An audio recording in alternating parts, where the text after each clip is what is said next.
আচ্ছা, আচ্ছা। ঠিক আছে, ঠিক আছে। চলো। আজকে আমাদের তাপগতিবিদ্যার ৭ নাম্বার ক্লাস। আমি বলেছি ৮ টা ক্লাসে আমাদের তাপগতিবিদ্যা শেষ হবে। আমরা রুটিন ধরে, ধরে ক্লাস করতেছি। আজকে আমাদের ৭ নাম্বার ক্লাস। নেক্সট ক্লাসটা আমাদের হবে লাস্ট ক্লাস। আজকের ক্লাসে আমরা কি, কি জিনিস পড়ব? আজকের ক্লাসে আমরা মোটামুটি একটু ইঞ্জিন নিয়ে আলোচনা করব। ইঞ্জিনের সম্পর্কে পড়াশোনা করার জন্য তাপগতিবিদ্যার অন্য একটা সূত্র জানতে হবে। আমরা ইতোমধ্যে তাপগতিবিদ্যার ০তম সূত্র দেখেছি, তাপগতিবিদ্যার ১ম সূত্র দেখেছি। আজকে থেকে আমরা তাপগতিবিদ্যার ২য় সূত্র দেখব। তাপগতিবিদ্যার সূত্রগুলো একটু ইউনিক। ০ দিয়ে শুরু হয়, তারপরে ১, এখন আমাদের ২ নাম্বার সূত্র। ২ নাম্বার সূত্রটা একেকজন বিজ্ঞানী একেকভাবে বলেছেন। তবে তাদের মূল কথাটা মূলত একই রকমের। যদি আমি একটু বলার চেষ্টা করি যে কোন বিজ্ঞানী কি বলেছে, তাহলে প্রথমতই আমাদের আসবে প্লাঙ্কের কথা। একটু ওয়েট। আচ্ছা, এখন তাপগতিবিদ্যার ২য় সূত্র নিয়ে আলোচনা করলেই প্রথমেই আমাদের মনে আসবে প্লাঙ্কের কথা। ৩ জন বিজ্ঞানী আছে, ৩ জন বিজ্ঞানী, অনেকজন বিজ্ঞানী বলেছে, বাট ৩ জনের কথা অনেক প্রসিদ্ধ। আমরা আস্তে, আস্তে শুরু করি। তো প্লাঙ্ক, প্লাঙ্ক, হ্যাঁ, প্লাঙ্ক, প্লাঙ্ক। এখন এই যে প্লাঙ্ক নামের এই লোক, এটা একটা বিজ্ঞানীর নাম। এবং এই লোক কি বলল? এই লোক বলল যে তুমি উষ্ণ বা গরম একটা জায়গা থেকে শীতল একটা জায়গায় তাপ তো পরিবহন করতে পারো। আমি বললাম যে হ্যাঁ, আমি একটা গরম জায়গা থেকে শীতল জায়গায় তাপের পরিবহন করতে পারি। সহজেই করা যায়। গরম আর ঠান্ডাকে সাথে লাগাই দিবা, তাপের পরিবহন হবে, তাই না? তো তিনি বললেন যে ধরো তোমার কাছে একটা গরম একটা বস্তু আছে, এটাকে আমি বলছি এইচ, হট। এইচ মানে গরম একটা বস্তু। গরম মানে কি? মানে এটার উষ্ণতা বেশি। এটার কি? উষ্ণতা বেশি। এবং এখানে আমি বললাম যে এইটা একটা শীতল বস্তু, কোল্ড।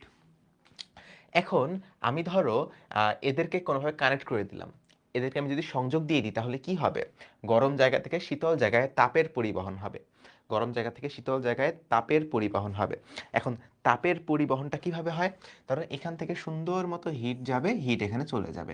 তাই না? ধরলাম এখানে কিউ হিট পরিবাহিত হচ্ছে। এখন প্লাঙ্ক বললেন যে তুমি একটা কাজ করতে পারো। এই যে এখান থেকে যে হিটটা বের হচ্ছে, যে উষ্ণতাটা বের হচ্ছে, উষ্ণতা তো না, তাপটা যে বের হবে এখান থেকে, তাপটা যে বের হবে, এই তাপটাকে ব্যবহার করে আমি কিছু কাজ করতে পারি।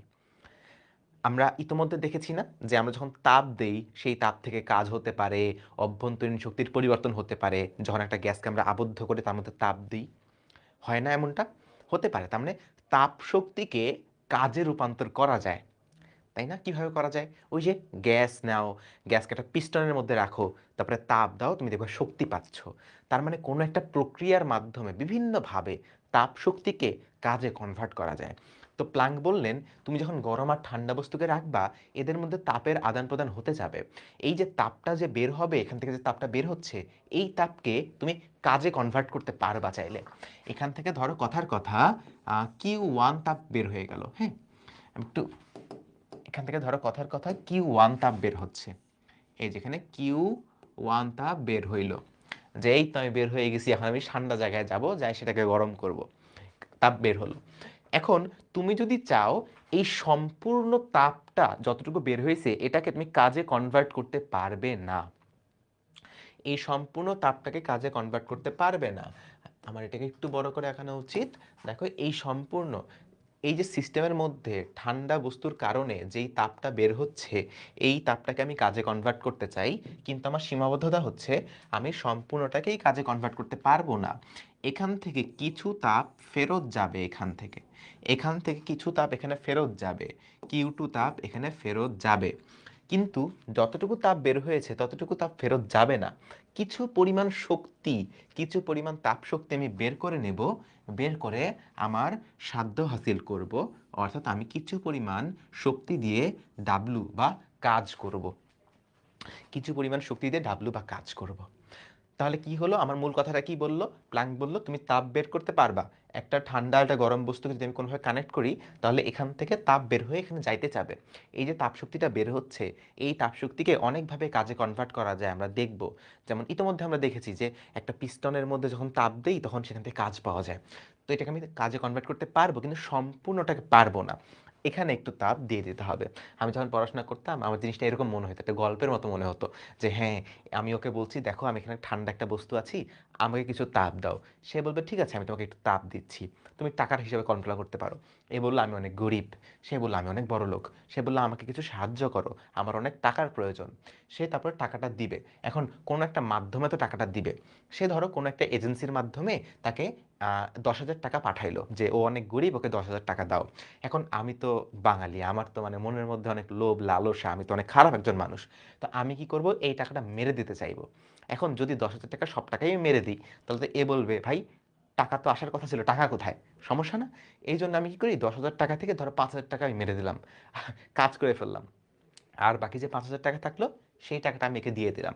তাহলে এ কি মনে মনে কি ভাবতেছে যে ও আচ্ছা আমাকে তো 5,000 টাকা হয়তো বা দিছে, কিন্তু আমি তো জানি 10,000 দিছিলাম, একটু কাজ করে ফেলছি। আর এও জানে এ 10,000 পাঠাইছে। সো বিষয়টা আমি এভাবে মনে রাখতাম। অবভিয়াসলি এরকম জিনিসটা না, বাট এভাবে মনে রাখা যায় অনেক সহজে। তো প্লাঙ্ক আমাদের এই কথাটা বলছে যে প্লাঙ্কের তত্ত্বটাই এরকম যে তুমি সম্পূর্ণটাকেই কাজে কনভার্ট করতে পারবে না, একটু ফেরত চলে যাবে। এখন ধরো তুমি এইভাবে কাজ করতেছো, এইভাবে তুমি তাপ বের করতেছো এখান থেকে। হুম। এইভাবে তুমি কাজ করতেছো, এইভাবে তুমি তাপ বের করতেছো। এখন একটা জায়গা থেকে যদি তুমি তাপ বের করা শুরু করো, আস্তে আস্তে তাপ বের করতেছো, তাপ বের করতেছো, তাপ বের করতেছো, তাহলে এটা কি হবে? এটা তাপমাত্রা কমতে থাকবে। তাপ ছেড়ে দিলে কি হয়, তাপমাত্রা কমতে থাকে। তো এটা তাপমাত্রা আস্তে আস্তে কমতে থাকবে। কমতে কমতে এটা শীতল হয়ে যাবে। এই যে এটা তো ঠান্ডা। এখন এখান থেকে যদি কন্টিনিউয়াসলি তাপ বের করতে থাকি, তাহলে এটা তো আস্তে আস্তে আরো ঠান্ডা হয়ে যাবে। হবে কি না? আরো ঠান্ডা হয়ে যাবে তো। তো এমন একটা অবস্থা দেখা যাইতে পারে, যখন এমন একটা অবস্থা দেখা যাইতে পারে যখন আমার এই যে গরম বস্তুটা, এইটা আরো ঠান্ডা হয়ে গেল। আমার এই গরম বস্তুটা আরো ঠান্ডা হয়ে গেল। হতেই তো পারে যে এইটা আমি যদি এটাকে আগে থেকেই নীল কালার দিয়ে দেই, যে বন্ধু তুমি যেখানে আছো তুমি এটা নীল কালার হয়ে যাও। নীল কালার, আচ্ছা। বা এই নীল কালার না দিয়ে ধরো ধরো ধরো ধরো ধরো কি দিব, এই নীল এটা দিলাম। তো ধরো এই যে গরম বস্তুটা ছিল, এইটা এখন ঠান্ডা হয়ে গেছে। তাপ দিতে দিতে এমন অবস্থা হয়েছে, এটা এখন ঠান্ডা হয়ে গেছে, এটা এখন কোল্ড হয়ে গেছে। এখন এটা যদি কোল্ড হয়ে যায়, এটা যদি আরো ঠান্ডা হয়ে যায়, তাহলে ওটার সাপেক্ষে এটা এখন গরম হয়ে গেছে। বুঝো না এই বিষয়টা? এটা তাপ নিচ্ছে, তাপ নিয়ে নিয়ে এটা গরম হয়েছে। আর ওটা কি তাপ দিয়ে দিয়ে ঠান্ডা হয়ে গেছে। তাহলে এখন উল্টা হয়ে গেল, এটা গরম এবং এই পাশে একটা থাকবে ঠান্ডা। এই যে এটা গরম, হট, আর এই পাশে একটা থাকলেও ঠান্ডা। এখন কিন্তু আমি আর এখান থেকে তাপ বের করতে পারবো না, এটা ঠান্ডা হয়ে গেছে। এখন শীতল জায়গা থেকে গরম জায়গায় কিন্তু তাপ যাবে না, এখন কিন্তু উল্টাটা হইতে পারে। গরম জায়গা থেকে শীতল জায়গায় যাইতে পারে। কিন্তু দেখো আমার সিস্টেমটা এমনভাবে সাজাই ফেলছি, আমি যে শোষিত তাকে আরো শোষণ করতে চাই। আমি চাই এখান থেকে তাপ বের হবে। কিন্তু আমাদের কেলভিন নামে একটা বিজ্ঞানী ছিল, Kelvin, Kelvin, Kelvin, Kelvin. Kelvin বললেন যে না ভাইয়া থেমে যাও, থেমে যাও। এখান থেকে তুমি আর নতুন করে কোনো কিছুকে এখান থেকে এখানে পার করতে পারবে না। মানে তুমি কোনো তাপ আর এখান থেকে বের করতে পারবে না। কোনো তাপ যদি আমি বের করতে না পারি, তাহলে আমি এখান থেকে কোনো কাজও বের করতে পারবো না। আমি এখান থেকে কোনো কাজও বের করতে পারবো না। এই পথটা আমার জন্য বন্ধ। এই পথটা আমার জন্য বন্ধ। আমি এখান থেকে কোনো তাপ বের করতে পারবো না। ঠিক আছে? হাই অল, আচ্ছা ভাইয়া, আহ, ইউটিউবে আছে না কেন আর? আচ্ছা ইউটিউবে আপলোড হয়ে যাবে, ইউটিউবে আপলোড হয়ে যাবে। আমি দেখছি জিনিসটা। আমি নতুন, সবসময় সবার পাশে থাকতে চাই, সাপোর্ট করলে সাপোর্ট পাবেন। ঠিক আছে ভাই, মনে মনে আমি আপনাকে অনেক সাপোর্ট করলাম। ইনশাল্লাহ একদিন আগাইতে আগাইতে এত আগায় যাবেন যার মানে ফেরত আসা লাগবে না এখানে। অনেক আগায় যান ভাই, ফেরত আসার দরকার নেই এখানে আর। আচ্ছা, তাহলে এইখানে আমরা দেখলাম যে কেলভিন বলল যে না ভাই, এটা ঠান্ডা হয়ে গেলে তুমি ঠান্ডা জায়গা থেকে আর তাপ বের করতে পারবে না, এবং এমনটাই তো আমরা দেখেছিলাম যে গরম থেকে ঠান্ডায় যায়, ঠান্ডা থেকে গরমে কিন্তু তাপ আসে না। এটা কেলভিন আমাদের সতর্ক করায় দিল যে তুমি তাপ নিতে পারবে না, কাজও করতে পারবে না। কিন্তু আমাদের সব সময় একটা একটা না একটা সিস্টেম করেই ফেলি আমরা, তাই না? যেমন যেহেতু আমরা বাঙালি, আমাদের একটা না একটা ব্যবস্থা তো করেই ফেলবো আমরা। আমার মনে আছে যখন বাংলাদেশ স্বাধীনতা পায় নতুন নতুন, তখন বাংলাদেশ অনেক অনুন্নত ছিল, অনেক অনুন্নত ছিল। তখন আমাদের কৃষিকাজে আমাদের উন্নয়ন করার জন্য জাপান আমাদেরকে অনেকগুলো ওই যে ভুটভুটির যে ইঞ্জিনগুলো থাকে না, শ্যালো মেশিন, অনেকগুলো শ্যালো মেশিন আমাদের দিছিল, যে এই দেশটা অনেক উন্নতি করবে। তখন অনেক শ্যালো মেশিন তারা আমাদের ফ্রিতেই দিছিল। তো এই শ্যালো মেশিনগুলো বিভিন্ন জায়গায় বিতরণ করা হয়েছে। এখন বাঙালি এতই চালাক, তারা এই শ্যালো মেশিনগুলা কিছু কিছু তো ফ্রি পাইছে, কিছু কিছু অনেক মানে কম মূল্যে পাইছে। এগুলো দিয়ে তারা গাড়ি ঘোড়া বানানো শুরু করছে। দেখবে শ্যালো মেশিনের গাড়ি কিন্তু অন্য জায়গায় কোথাও পাবা না, খালি বাংলাদেশে পাবা, এই ইন্ডিয়াতে কোথাও একটা পাবা। তো এই বাঙালিরা এই শ্যালো মেশিন দিয়ে কৃষিকাজ করার বদলে গাড়ি ঘোড়া বিভিন্ন মেশিন টেশিন বানানো শুরু করে দিছে। তারপর এটাতে ধুমায় এখন তারপর তোমার বিজনেস করা শুরু করছে। সো বাঙালিদের কাছে সবসময় কোনো না কোনো ওয়ে থাকে। তো এইখানেও একটা ওয়ে বের করে ফেললো, যদি ওরা বাঙালি ছিল না, বাট একটা ওয়ে বের করা হয়েছে যে আমি কোনো একটা প্রসেসে এখান থেকেও তাপ বের করতে পারবো। যেমন সবসময় গরিবদেরকে শোষণ করা হয়, তো এখন গরিব হয়ে গেছে, তাও একে শোষণ করাই হবে। এবং তাহলে কোন প্রসেসটা বের করা হলো, যে ঠিক আছে এখানে তোমার এই যে শীতল বস্তুটা আছে এবং এইখানে আমার একটা গরম বস্তু থাকবে, হট, এবং আমি এখান থেকেই তাপ বের করব। আমি এখান থেকেই তাপ বের করব, ধরো Q1 তাপ আমি বের করব। কিন্তু এটা কিভাবে করব, মানে কোন প্রসেসে আমি করতে চাই, কিভাবে করব, এটা তো হচ্ছে না। হবে, হবে। এটা বিজ্ঞানী ক্লসিয়াস বললেন, বিজ্ঞানী ক্লসিয়াস, বিজ্ঞানী ক্লসিয়াস, ক্লসিয়াস ক্লসিয়াস বললেন যে তুমি তাপ বের করতে পারবা যদি তুমি কাজ করার, কাজ আদায় করার ধান্দা বাদ দিয়ে তুমি যদি এখানে কিছু কাজ ইনভেস্ট করো, যদি এখানে তুমি কিছু কাজ ইনভেস্ট করো, তাহলে এই দুইটা, এই যে কাজের যে শক্তি এবং যে শক্তিটা বের করলো, এই দুটা মিলিত হয়ে এখানে তোমার ফেরত আসবে Q2 হিসেবে। বুঝো নাই আমার কথাটা? এই কথাটা আরেকবার বুঝো, এই কথাটা আরেকবার বোঝার চেষ্টা করো। আমি কি বললাম? আমি বললাম যে ঠান্ডা জায়গা থেকে তুমি কিন্তু তাপ বের করতে পারবে না, তাপ বের করার কোনো ওয়ে নাই। কিন্তু ক্লসিয়াস বলল একটা ওয়ে আছে। আমি এতদিন কি করতেছিলাম, আমি এতদিন আর মুছে না কেন বন্ধু এটা, আমি এতদিন কি করতেছিলাম, আমি এতদিন গরম জায়গা থেকে তাপ বের করতেছিলাম, অনেক টাকা বের করতেছি, বের করে কিছু টাকা আমার পকেটে ভরতেছি, আর বাকি টাকা গরিবদের দান করতেছি। এখন এই লোক দান করতে করতে এই লোকই গরিব হয়ে গেছে। তাহলে এই লোক, মানে এই, একে দেওয়ার মতো তো শক্তি নাই, এ তো একে দিতে চাবে না। কিন্তু আমি দিতে পারবো যদি আমি একটু ক্ষমতা প্রয়োগ করি, যে তুই দিবি না মানে তুই দিবি না, তোর বাপ দিবে, এরকম একটা বিষয়। হ্যাঁ, তুই দিবি না মানে তোর বাপ দেবে। বন্দুক নিয়ে যায়, বন্দুক তো বেশি হয়ে গেল, ধরো চাঁদাবাজরা তো বন্দুক টন্দুক নিয়ে যায় না তেমন, ওই চাকুটাকু নিয়ে গেল, যেমন তুই দিবি না মানে তোর বাপ দিবে। তখন এ কিন্তু ভয়ে তাপ দিয়ে দিবে। জিনিসটা আসলে এরকম না, বাট এরকমটা হয়। তুমি বাহ্যিকভাবে কোনো যন্ত্র দিয়ে বা কোনো মেশিন দিয়ে, কোনো ইঞ্জিন দিয়ে কোনো একটা ঘটনা ঘটাইতে পারো। অনেকভাবে করা যায়, আমরা দেখব। যেমন ফ্রিজে ঠান্ডা জিনিসকে আরো বেশি ঠান্ডা করা হয়। ফ্রিজের ভিতরে তো ঠান্ডা, ওখান থেকে তাপ বের করে আরো ঠান্ডা করা হয়। কেমনে করে? ওই যে ফ্রিজের মধ্যে একটা মেশিন আছে, কম্প্রেসর আছে, এগুলো কি করে, এগুলো শক্তি খরচ করে, শক্তি খরচ করে ভয় দেখায় যে তুই তাপ বের হবি না মানে তোর বাপ বের করবে তাপ, তারপর তাপ বের হয়। জিনিসটা আসলে এরকম। তার মানে স্বতঃস্ফূর্তভাবে নিজে থেকে তাপ বের হবে না, তোমার এখানে বল প্রয়োগ করতে হবে, তোমার এখানে কাজ করতে হবে, তাহলে তোমার এখানে তাপ বের হবে। সো এখানে কিন্তু আর তুমি মানে কাজ পাইতেছো না, তোমার কোনো লাভ হচ্ছে না, তোমার আরো কাজ করা লাগতেছে। এই জন্য এটা আমরা কখন কখন ইউজ করি, এটাও আমরা আলোচনা করব। সো সবগুলো বিজ্ঞানীর সবগুলো কথাকে যদি তুমি একসাথে সামারাইজ করো, ভাই আপনি এত আস্তে আস্তে কেন কথা বলতেছেন? সাউন্ড কি আস্তে? দাঁড়াও দাঁড়াও, সাউন্ড আস্তে, আমি একটু জোরে কথা বলতে, দাঁড়াও। ওকে, ওকে, ওকে, ওকে, ওকে, ওকে, আচ্ছা, আচ্ছা, এখন শোনা যাচ্ছে? তো সবগুলা তত্ত্বকে যদি আমি একসাথে সামারাইজ করি, যে তিনটা বিজ্ঞানী কি বললো, তিনটা বিজ্ঞানীর কথাই কিন্তু খুব বেশি পার্থক্য নাই, তাদের কথা কিন্তু মোটামুটি সিমিলার। তারা কি বলছে যে গরম জায়গা থেকে ঠান্ডা জায়গায় তাপ যাবে, এই সম্পূর্ণ তাপটা যে বের হচ্ছে সম্পূর্ণটাকে কাজে কনভার্ট করা যাবে না, কিছুটা কিছুটা কাজে কনভার্ট হবে, আর বাকি শক্তিটা ঠান্ডা জায়গায় ফেরত চলে যাবে। এবং যদি এটা ঠান্ডা হয়ে যায়, গরম জিনিসটা যদি ঠান্ডা হয়ে যায়, তাহলে ঠান্ডা জায়গা থেকে তুমি কখনোই তাপ বের করতে পারবে না, তাপ বের করতে পারবে না, তার মানে তুমি কাজও করতে পারবে না, তুমি কাজও পাবে না, তুমি কাজ ফেরত পাবে না, কোনো তোমার পকেটে কোনো কিছু ভরতে পারবে না, তোমার কোনো লাভ হবে না। কিন্তু তুমি যদি নিজে থেকে কোনো কাজ করো, তুমি কাজ পাওয়ার বদলে নিজে থেকে যদি তুমি কাজ করো, তাহলে তুমি কোনো একটা প্রসেসে তাপ বের করতে পারবা। তিনটা বিজ্ঞানী তিনটা পার্ট বলছে এবং আরো অনেক বিজ্ঞানী আরো অনেক পার্ট বলছে। মোটামুটি কাহিনীটা তোমরা বুঝতে পারছো যে তাপ বের করলে কাজ হবে, যদি শীতল হয়ে যায় তাহলে আমাকে তাপ বের করার জন্য কাজ করতে হবে। এইটা ছিল আমাদের মূল কথা। এটা কি আমরা বুঝতে পারছি? এটুকু কি আমরা বুঝতে পারছি? যদি এটুকু বুঝতে পারি তাহলে বলবা যে হ্যাঁ ভাইয়া এটুকু বুঝতে পারছি। আচ্ছা, ওকে, বুঝতে পারছি। আর এখন সাউন্ড ক্লিয়ার আছে? ঠিক আছে। তাহলে দেখো, তাহলে আমি দেখলাম যে আমি তাপ শক্তিকে কোনো না কোনোভাবে কাজে কনভার্ট করতে পারি। আইদার আমি কাজ পাবো এখান থেকে, অথবা আমাকে এখানে কাজ করতে হবে। দুইটা ঘটনা ঘটতে পারে। কাজেই আমার এই যে তাপ শক্তি, এই যে তাপ শক্তি, তাপ শক্তি, তাপ শক্তি, তাপ শক্তি থেকে আমি কিন্তু কাজ পাইতে পারবো। এবং যেই জিনিসটা তাপ শক্তিকে কাজে কনভার্ট করে তাকে বলা হয় তাপ ইঞ্জিন, তাকে বলা হয় তাপ ইঞ্জিন, তাকে বলা হচ্ছে তাপ ইঞ্জিন। কাজে তাপ শক্তি থেকে কাজে কনভার্ট করলে আমাদের সেটা হয়ে যাবে তাপ ইঞ্জিন। হুম। তাহলে তাপ ইঞ্জিন এমন একটা জিনিস যেটা তাপ শক্তিকে কাজে কনভার্ট করে, যদি তাপ দিতে না চায় তাহলে কাজ করে তারপর তাপটাকে বের করবে। আচ্ছা, এবার আমরা মোটামুটি আজকে এই তাপ ইঞ্জিন সম্পর্কে আলোচনা করব।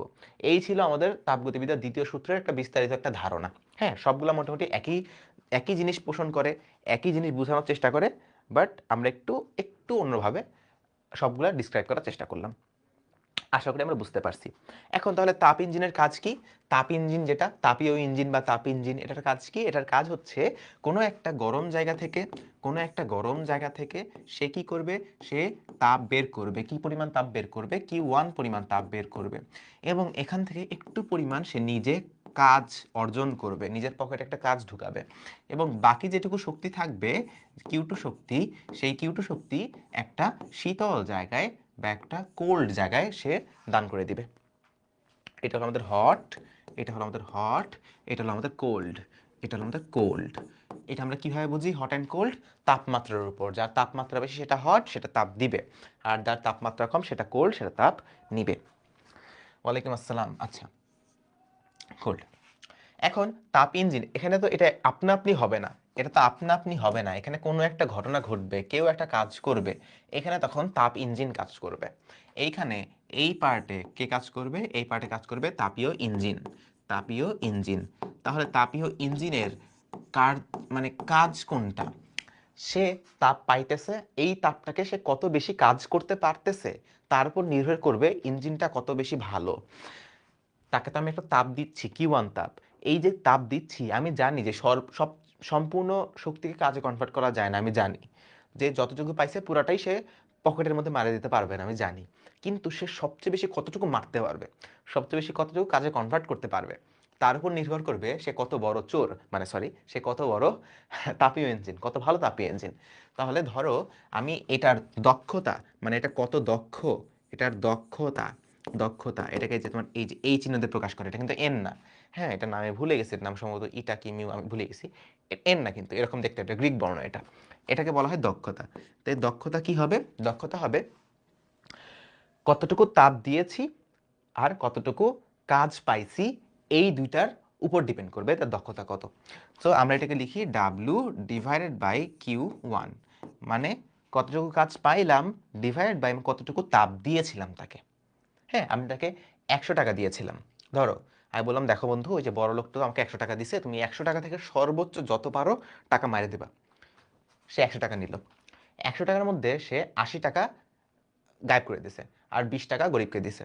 তাহলে এই যে 80 টাকা মারতে পারলো 100 টাকার মধ্যে, আমি বলবো তার দক্ষতা 80%, কারণ 100 টাকার মধ্যে 80 টাকা সে মারতে পারছে। ঠিক সেই রকম তাকে কতটুকু দিলাম আর সে কতটুকু কাজ করতে পারলো।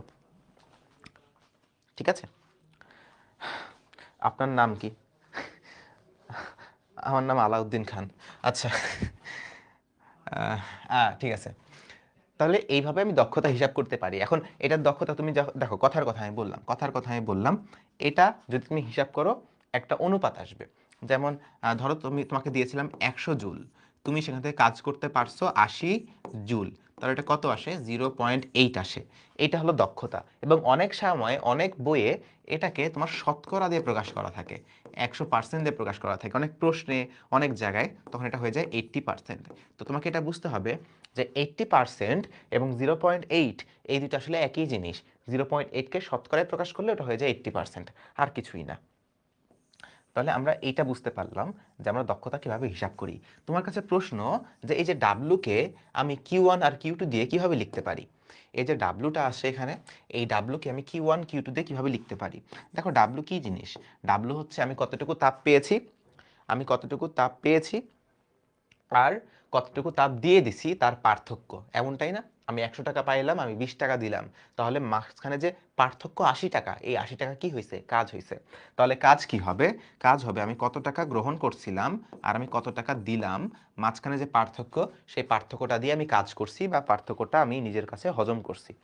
তাহলে এটা তুমি যখন এখানে বসায় দিবা, এই জিনিসটা এখন যদি তুমি এখানে বসায় দাও, এই জিনিসটা তুমি এখন এখানে ইনপুট দাও, তাহলে জিনিসটা কিরকম আসে?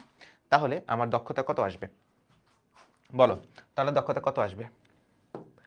লা লা লা, এই দেখো দক্ষতা, তাহলে ডাব্লু মানে কি Q one minus Q two, Q one minus Q two, আর এখানে আমার থাকবে কিউ টু, নাকি কত Q one, sorry sorry sorry, এটা হলো কিউ ওয়ান। তাহলে এবার হিসাব করো, ভাগ করে দাও দুইটাকে কিউ ওয়ান দিয়ে, তাহলে এখানে হবে one minus Q two minus Q one, one minus Q two minus Q one, এটা হলো আমাদের দক্ষতা। এটা হলো আমাদের দক্ষতা, এবং এটা মনে রাখবা, এবং এটা মনে রাখবা, এটা মনে রাখবা যে দক্ষতার সূত্র কোনটা, এটা দরকার। এটা মনে রাখতে হবে যে এটা হলো তাপীয় ইঞ্জিনের তাপীয় দক্ষতা মাপার সূত্র, এবং অনেকে এটাকে 100 দিয়ে গুণ করে 100%-এ প্রকাশ করে।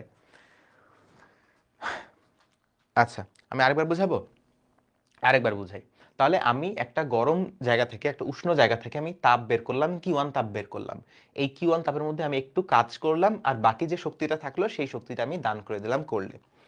এখন আমি বলছি দক্ষতা মানে কি, দক্ষতা মানে যে এখানে যে ইঞ্জিনটা আছে, এই ইঞ্জিনটা কতটুকু শক্তি পাইলো, তার কতটুকু অংশকে তাপে কাজে কনভার্ট করতে পারলো তার অনুপাত।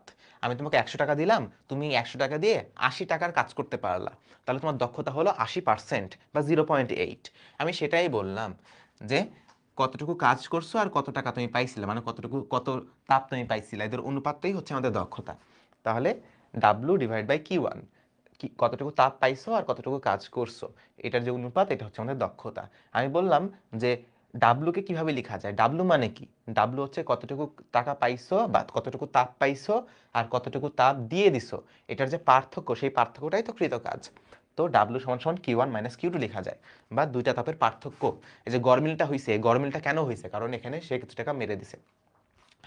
তাহলে এইটাকে তুমি যখন এখানে বসাবা, তাহলে পাবা eta equals to W Q one minus Q two divide by Q one. যদি একটু একটু হিসাব করো, কিউ ওয়ানকে কিউ ওয়ান দিয়ে ভাগ করো, কিউ টুকে কিউ ওয়ান দিয়ে ভাগ করো, তাহলে এটা কত হবে, এটা হবে one minus Q two by Q one. বুঝেছো শামীম আহমেদ? আশা করি বুঝতে পারছো, আশা করি বুঝতে পারছো। তাহলে এখানে কিউ টু আর কিউ ওয়ান জিনিসটা কি, অনেকে কিউ ওয়ান কিউ টু উল্টাপাল্টা করে ফেলে। তাহলে এখানে আমাদের কিউ টু যেটা, কিউ টু কোনটা, কিউ টু হচ্ছে বর্জিত তাপ, মানে কত টাকা সে দিয়ে দিল, বর্জিত তাপ কতটুকু তাপ সে বর্জন করলো, এখানে নিয়ে আসে, গ্রহণ করছিল, গ্রহণ করে কাজ করছে, বাকিটা বর্জন করছে। আর কিউ ওয়ান কোনটা, কিউ ওয়ান হচ্ছে আমাদের গৃহীত তাপ, কিউ ওয়ান হচ্ছে আমাদের গৃহীত তাপ, কিউ ওয়ান হচ্ছে আমাদের গৃহীত তাপ। দাঁড়াও একটু ফোকাসটা আমি চেঞ্জ করে দিয়ে আসি, একটু ফোকাসটা।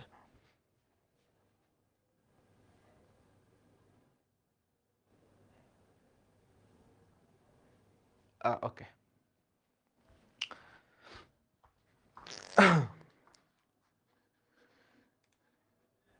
আচ্ছা, তাহলে এটুকু তো আমরা বুঝতে পারছি, এটুকু আমরা বুঝতে পারছি। তাহলে এখন তুমি এটা বুঝতেছো যে কখনোই তুমি সম্পূর্ণ শক্তিটাকেই কাজে কনভার্ট করতে পারবা না, এখানে কিছু পরিমাণ কাজ তোমাকে, মানে কিছু পরিমাণ তাপ তোমাকে ফেরত দিতেই হবে। তাহলে এইটা এবং এইটার মান কখনোই সমান হবে না, কিউ ওয়ান আর ডাব্লু ওয়ান কখনোই সমান হবে না। কিউ ওয়ান যত বেশি হোক, সেখান থেকে সামান্য হলেও কিউ টু ফেরত দিয়ে দিতে হবে। কাজেই ডাব্লুর মান অবশ্যই কিউ ওয়ানের চেয়ে কম হবে, ডাব্লুর মান অবশ্যই কিউ ওয়ানের চেয়ে কম হবে। তার মানে এটা কখনোই 100% হইতে পারবে না। 100% মানে কি, মানে 100 জুল তাপ পাইলাম, 100 জুলই কাজ করলাম, এটা কখনোই হবে না, এটা কখনোই হবে না। তাহলে এই যে দক্ষতা, এই দক্ষতা সবসময় তোমার একের কম হবে, বা তুমি যদি শতকরায় প্রকাশ করো, তাহলে দক্ষতা যেটা, সেটা সবসময় 100%-এর কম হবে। হ্যাঁ, যদি তুমি নর্মালভাবে প্রকাশ করো তাহলে একের চেয়ে কম হবে, যদি তুমি শতকরায় বা পার্সেন্টে প্রকাশ করো, এটা 100%-এর চেয়ে কম হবে। এটার দক্ষতা এতটুকু হবে না, এতটুকু হবে না। কিন্তু একটা বিজ্ঞানী ছিল, সেই বিজ্ঞানীর নাম ছিল সাদি কার্নো, ফরাসি বিজ্ঞানী সাদি কার্নো। সে বলল যে না, আমি এমন একটা ইঞ্জিন বানাবো যে ইঞ্জিনের দক্ষতা 100% হবে। কিন্তু তিনি ফেল করছিল, কিন্তু তিনি ফেল করছিল। যদিও সে ফেল করছিল, তারপরও সে কিছু তত্ত্ব দিছিল, যেই তত্ত্বের অনুসারে একটা ইঞ্জিন বানানো হয় যার নাম ছিল কার্নোর ইঞ্জিন, যার নাম ছিল কার্নোর ইঞ্জিন। সেই সম্পর্কে আমরা পড়াশোনা করব, তার আগে দেখো তো এই অঙ্কগুলো পারো নাকি। একটি ইঞ্জিন প্রতি চক্রে, একটি ইঞ্জিন প্রতি চক্রে 3400 জুল তাপ গ্রহণ করে, 3400 জুল তাপ গ্রহণ করে, এটা আমাদের কিউ ওয়ান তাপ গ্রহণ করে, এবং 2400 জুল তাপ বর্জন করে, এটা হলো আমাদের কিউ টু, এতটুকু তাপ সে বর্জন করে।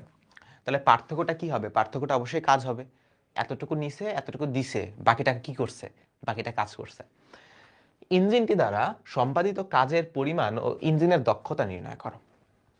ইঞ্জিনটা দ্বারা সম্পাদিত কাজের পরিমাণ, সম্পাদিত কাজের পরিমাণ আমি লিখলাম সম্পাদিত সম্পাদিত কাজ, সম্পাদিত কাজ ডাব্লু কি হবে, কতটুকু পাইছি আর কতটুকু দিছি এদের পার্থক্য, কতটুকু পাইছি কতটুকু দিছি এর পার্থক্য। তাহলে আমি পাইছিলাম 3400 জুল, আমি দিছিলাম 2400 জুল, তাহলে যে পার্থক্যটা এটাই হলো আমাদের কাজ। কত হয় এটা? এটা হয় আমাদের 100 নাকি কত, 1000, 1000, 1000 জুল। এটা হলো আমাদের কৃত কাজ বা সম্পাদিত কাজ। বলছে ইঞ্জিনের দক্ষতা নির্ণয় করো। এখন তুমি সরাসরি এই যে কাজ ডিভাইডেড বাই গৃহীত তাপ এটাও করতে পারো, অথবা আমরা যেটা শিখছি যে 1 minus Q1 by Q2, sorry 1 minus Q2 by Q1 এটাও করতে পারো। তো আমরা তো দুইটা জিনিস জানি, যে আমরা জানি যে ইটা সমান সমান 1 মাইনাস Q2 বাই Q1, আমরা এটাও করতে পারি, অথবা আমরা এটাও করতে পারি এটা equals to W divide by Q1, তোমার যেটা সুবিধা। আমি তো কাজ বের করে ফেলছি অলরেডি, আমি এটা দিয়েই করি, আমি তো অলরেডি কাজ বের করে ফেলছি, আমি এটা দিয়েই করি। তাহলে তাহলে আমার এখানে ইটা সমান সমান কত আসতেছে, তুমি এভাবে করতে পারো, তুমি এভাবে করতে পারো।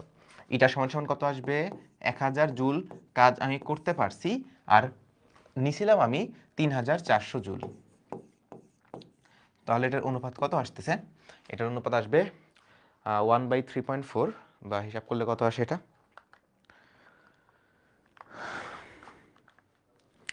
0.2941, 0.2941।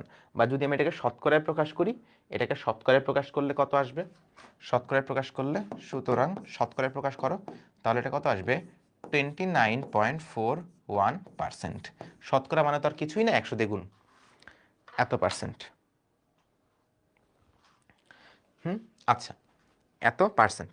তাহলে এখান থেকে আমি কিন্তু দক্ষতাটা বের করতে পারলাম। তুমি পার্সেন্ট দিয়েও বের করতে পারো, তুমি এভাবে নরমালভাবে বের করতে পারো, এবং আমি এখানে কৃত কাজটাও বের করছি, কৃত কাজটাও বের করছি, দক্ষতাটাও বের করছি। বুঝলাম, খুবই সহজ অঙ্ক, খুবই বাচ্চা অঙ্ক, না আসার সম্ভাবনা সবচেয়ে বেশি। একটি ইঞ্জিনের দক্ষতা 80%, 80% হলো দক্ষতা। দেখো এটা কিন্তু পার্সেন্টে দেওয়া আছে, মানে এটা কত, এটা হলো 0.8 বা 80%। একটি সিঙ্কে, সিঙ্ক, সিঙ্ক কি জানো, সিঙ্ক, সিঙ্ক লেখা থাকলে বুঝবা এটা হলো কোল্ড, এটা হলো কোল্ড, মানে এটা হলো যেটার তাপমাত্রা কম থাকে, সিঙ্ক এটাকে বলে।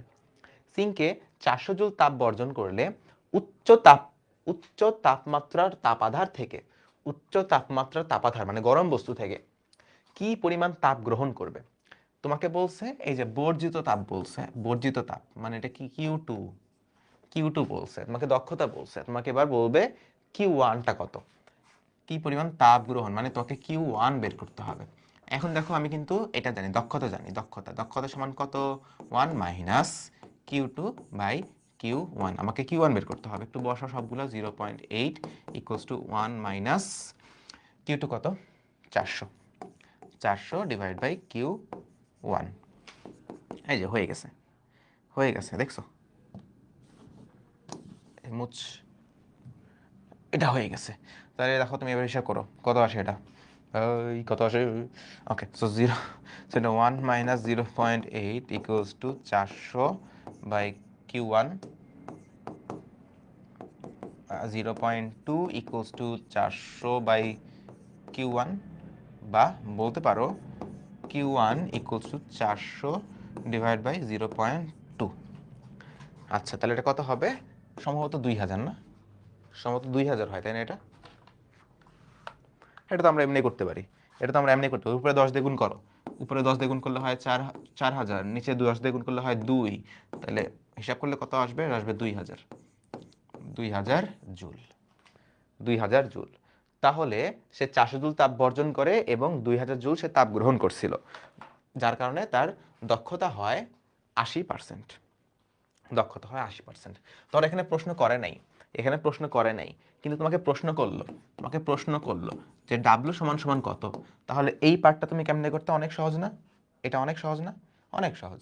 ডাব্লু সমান সমান কোনটা, ডাব্লু সমান সমান Q1 মাইনাস Q2, তাহলে এখানে কত, 2000 মাইনাস কত বর্জন করছে, 400, তাহলে কত হয় ভাইয়া এটা, 1600, 1600 জুল ডাব্লু। ঠিক আছে, এটা যদি করতো আর কি, যদি প্রশ্ন করতো তাহলে আমরা এভাবে করতে পারতাম। হুম, পারবে না? সহজ না? সহজ, অনেক সহজ, খুবই সহজ, ভেরি ভেরি সিম্পল।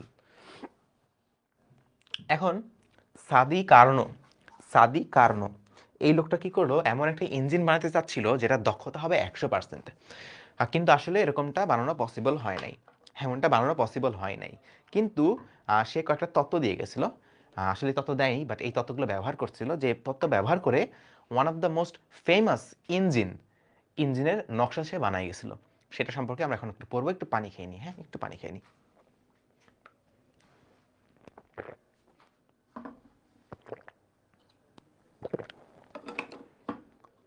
ওকে,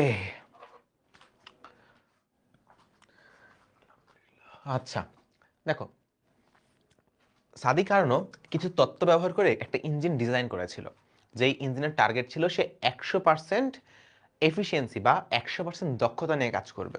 কিন্তু এমনটা হয় নাই। সে যে তত্ত্বগুলো ব্যবহার করেছিল তার মধ্যে একটা ছিল প্রত্যাবর্তী ক্রিয়া। প্রত্যাবর্তী ক্রিয়ার ইংলিশ ইংলিশ হলো রিভার্সিবল, রিভার্সিবল প্রসেস। প্রসেস মানে হলো প্রক্রিয়া। প্রসেস বানানো আমি ভুলে গেছি, দাঁড়াও তো, প্রসেস বানান কোনটা, আমি কি গুগল করব? আচ্ছা, তুমি ভুল হলে ডাবল সি নাকি একটা সি? একটা সি লিখলাম, ভুল হলে আমার কোনো দোষ নেই, আমি ইংলিশ টিচার না কিন্তু। রিভার্সিবল প্রসেস, হ্যাঁ, প্রত্যাবর্তী প্রক্রিয়া মানে হলো রিভার্সিবল প্রসেস। রিভার্স মানে কি? রিভার্স মানে উল্টানা। রিভার্স মানে উল্টানা। এই যে আমি হাঁটতেছি, এটাকে রিভার্স করলে কি হবে? এটা হবে। তো এটা হলো রিভার্স। তো রিভার্সিবল প্রসেস জিনিসটা আসলে কি বোঝাচ্ছে? জিনিসটা বোঝাচ্ছে এমন প্রক্রিয়া বা এমন ঘটনা যেটাকে উল্টা করা যায়, এমন প্রক্রিয়া বা এমন ঘটনা যেটাকে রিভার্স করা যায় বা উল্টানো যায়। যেমন একটা খুবই পপুলার উদাহরণ হচ্ছে বরফের উদাহরণ। যে একটা বরফের কুয়া আছে, আইস কিউব, আইস কিউব, আসলে আইস কিউব না উচিত না, ধরো একটা বরফ আছে, বরফটা ধরো তোমার এরকম, বরফটা ধরো এই যে এরকম, হ্যাঁ বরফ আছে। এটাকে যদি তুমি একটু তাপ দাও, এটাকে যদি তুমি একটু তাপ দাও, এটাকে তুমি কি দিচ্ছ? হিট দিচ্ছ, তাপ দিচ্ছ, তাপ, তাপ দিচ্ছ। তাপ দিলে কি হবে জানো? তাপ দিলে এই জিনিসটা আস্তে আস্তে, এই জিনিসটা আস্তে আস্তে কনভার্ট হয়ে পানি হয়ে যাবে। এটা আস্তে আস্তে কনভার্ট হয়ে এটাকে পানি হয়ে যাবে, লিকুইড। এই যে পানি ছড়াই ছিটে আছে, বুঝছো? এই যে পানি ছড়াই ছিটে যাচ্ছে, লিকুইড হয়ে যাবে। কিন্তু কিন্তু এই জিনিসটা কিন্তু রিভার্সিবল। তুমি যদি আবার এই পানিকে এরকম কিউবের মতো করে যদি এখান থেকে তাপ বের করে নিয়ে আসতে পারো, তুমি যদি আবার এই কাজ করো, এই যে পানিটা আছে না, এই যে পানিটা, এই পানিটা তুমি আবার নিবা, এই পানিটাকে ধরো তুমি আবার নিলা, নিয়ে এই পানিটাকে এবার তুমি এখান থেকে হিট বের করে ফেলবা, এখান থেকে তুমি হিট বের করে ফেলবা, তাপ বের করে ফেলবা, এখান থেকে ধরো, হে বন্ধু, ধরো তুমি তাপ বের করে ফেললা, তুমি তাপ বের করে ফেলতেছো এখন। তাহলে কি হবে? এটা ঠান্ডা হয়ে যাবে। এখন ঠান্ডা হইলে একটা পর্যায়ে কি দেখতে পাবা? ঠান্ডা হলে একটা পর্যায়ে এইটা আবার সেই বরফে রূপান্তর হয়ে যাবে, আবার সেই এটা বরফে রূপান্তর হয়ে যাবে, ওই সেই বরফে রূপান্তর হয়ে যাবে। হবে না? হবে কিন্তু। তাহলে বরফ থেকে সে পানি হইল তাপ গ্রহণ করে। আবার উল্টাটা করা যায়, এখান থেকে তাপ বের করে দিয়ে ঠান্ডা করে আমি এটাকে বরফ বানায় ফেলতে পারি। তাহলে এই প্রসেসটা হচ্ছে রিভার্সিবল প্রসেস। এই প্রসেসটা কি? এই প্রসেসটা হচ্ছে রিভার্সিবল প্রসেস। আরেকটা বেশ ভালো উদাহরণ আছে যেটা তোমাদের কাজে লাগবে, আরেকটা উদাহরণ আছে যেটা তোমাদের কাজে লাগবে। ধরো এটা একটু সাইডে রাখলাম। এই যে ধরো আমরা যে রুদ্ধতাপীয় প্রক্রিয়া বা আমাদের যে সমষ্ণ প্রক্রিয়া, এদের গ্রাফটা কীরকম? এদের গ্রাফটা তোমাদের মনে আছে? গ্রাফটা কীরকম হয়? ধরো এই যে এটা, এটা হলো আমাদের চাপ, আর এটা হবে আমাদের আয়তন, হ্যাঁ, চাপ আর আয়তন। এখন গ্রাফটা ধরো, গ্রাফটা এইরকম, গ্রাফটা এইরকম, এটা হলো আমাদের পি, এটা হলো আমাদের ভি, এবং এইটা কথার কথা ধরো রুদ্ধতাপীয় প্রক্রিয়া, রুদ্ধতাপীয় প্রক্রিয়া। তাহলে আমি এই যে পি ভি1 কমা পি1 বিন্দু থেকে, এখান থেকে এটার আয়তনটা বৃদ্ধি করে এখানে নিয়ে আসতে পারি, যেখানে এটা স্থানাঙ্ক ধরো ভি2 কমা পি2। স্থানাঙ্ক মানে বুঝাচ্ছি এটার আয়তন ভি2, চাপ পি2। আগে ছিল আয়তন ভি1, চাপ ছিল পি1। আমি কি করলাম? আমি এটাকে প্রসারণ করলাম, আমি এটাকে প্রসারিত করে এটাকে এই অবস্থায় নিয়ে আসলাম, এই প্রসেসে। করলাম। আমি কিন্তু উল্টাটা করতে পারি, আমি আবার এটাকে সংকুচিত করে আগের অবস্থায় নিয়ে যেতে পারি।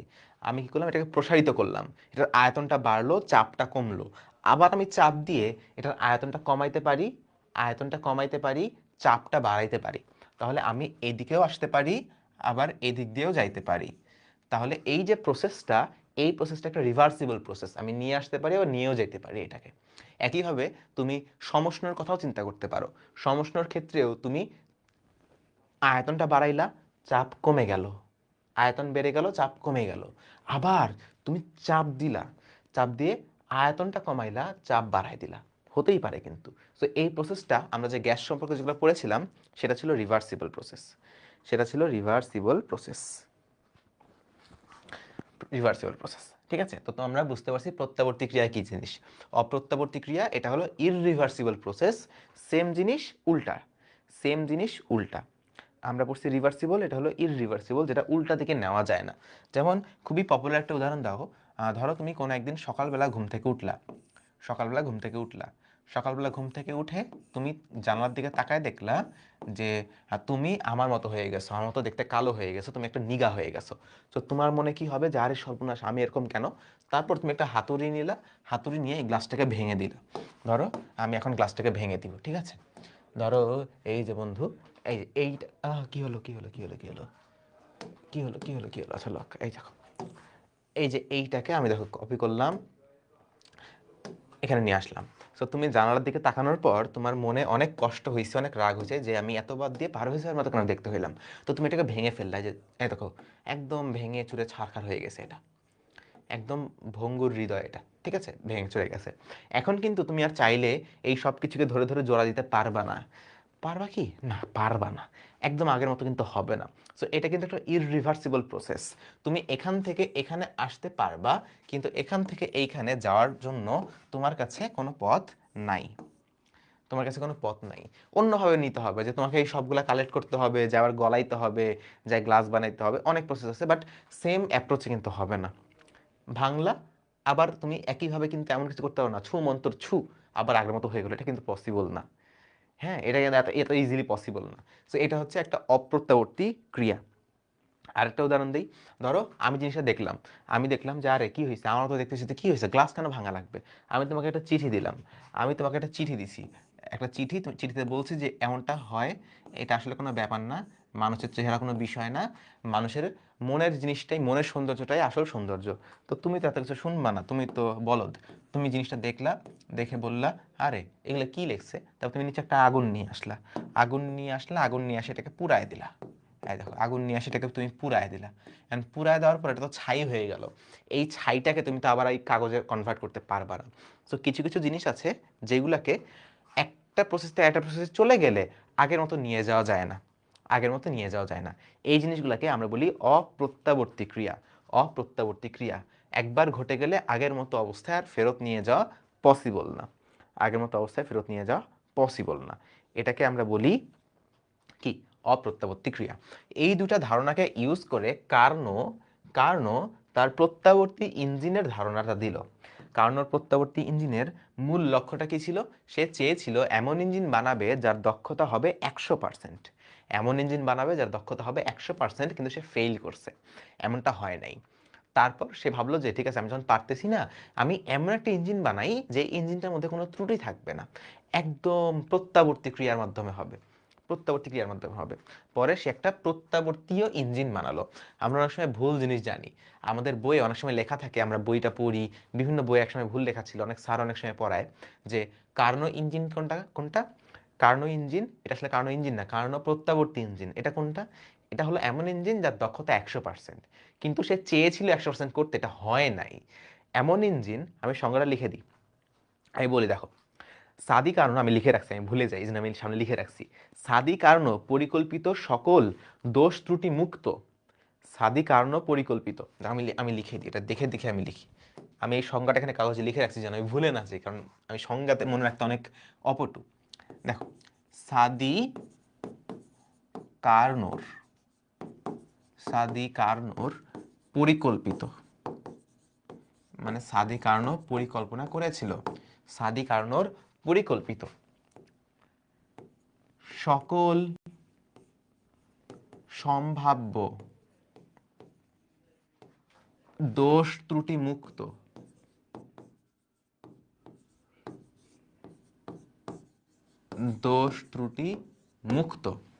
সকল সম্ভাব্য দোষ ত্রুটি মুক্ত যে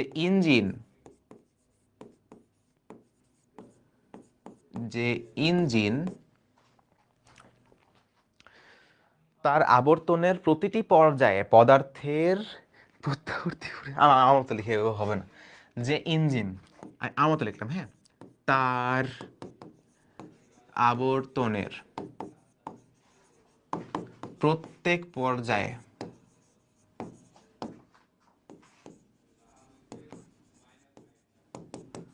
পূর্ণ তার আবর্তনের প্রত্যেক পর্যায়ে তার বস্তুর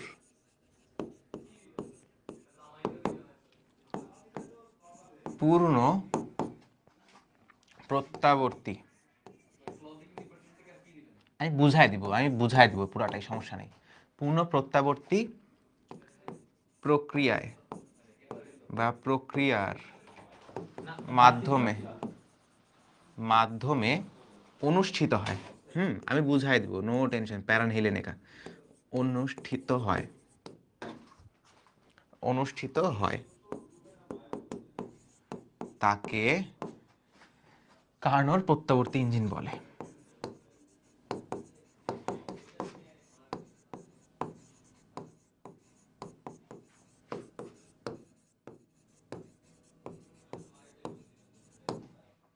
ঠিক আছে, তাকে কার্নোর প্রত্যাবর্তী ইঞ্জিন বলে। হ্যালো, ক্লাস নিচ্ছি একটা। আচ্ছা, ক্লাস শেষে ফোন দেবনি আমি। ও আচ্ছা আচ্ছা, ঠিক আছে, ঘুমাও। আচ্ছা, গুড নাইট। এটা আমার আব্বু ছিল, আর কেউ না, হ্যাঁ, আমার আব্বু ছিল। কার্নোর প্রত্যাবর্তী ইঞ্জিন বলে। তাহলে কার্নোর প্রত্যাবর্তী ইঞ্জিন এটা আসলে এমন কোনো ইঞ্জিন না যেটা 100% এফিসিয়েন্সি থাকবে, 100% দক্ষতা থাকবে, বাট এটা এমন একটা ইঞ্জিন যেটা প্রত্যাবর্তী ক্রিয়াকে ব্যবহার করে কাজ করা হয়। এবং এই সংজ্ঞাটা সম্পূর্ণ তুমি বুঝতে পারবে যদি তুমি কার্নো ইঞ্জিনটা কেমন এই জিনিসটা তুমি একটু দেখো। কার্নো ইঞ্জিন প্রথমত সাদি কার্নো কি করলো, সে বললো, ভাই কোনো দরকার? ও আচ্ছা, ক্লাস করাচ্ছি। গাইস, বেশি বেশি ফল খাও, বায়োলজি টিচারের ক্লাস করো, বায়োবসে যুক্ত হয়ে যাও। Thank you. আচ্ছা, তো আমরা কার্নো ইঞ্জিন সম্পর্কে পড়াশোনা করতেছি, কি যেন বলতেছিলাম। আচ্ছা, কার্নো ইঞ্জিনটা কেমন দেখো, কার্নো ইঞ্জিনটা কেমন আমি দেখাই। কার্নো ইঞ্জিন, একটা ধরো তাপাধার আছে, তাপাধার, এটাকে বলে তাপাধার, এটাকে বলে কি, তাপাধার। তাপাধার মানে যেটার তাপমাত্রা অনেক বেশি, এখান থেকে সে তাপ সাপ্লাই দিতে পারবে। এটার তাপমাত্রা অনেক বেশি, এখান থেকে আমি সহজে অনেক তাপ নিতে পারবো, এমন একটা উৎস। ধরো আগুন হতে পারে, কিছু একটা হতে পারে, এমন একটা উৎস। এবং একটা সিঙ্ক থাকবে, সিঙ্ক, এটাকে বলা হয় সিঙ্ক। সিঙ্ক মানে ঠান্ডা কোন একটা বস্তু যেটা তাপ সহজেই নিয়ে নিবে, এটা সহজেই তাপ দিয়ে দিবে, এটা সহজেই তাপ নিয়ে নিবে, এমন একটা সেটআপ এটা।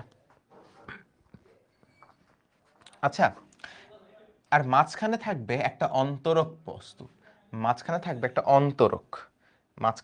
এটা হলো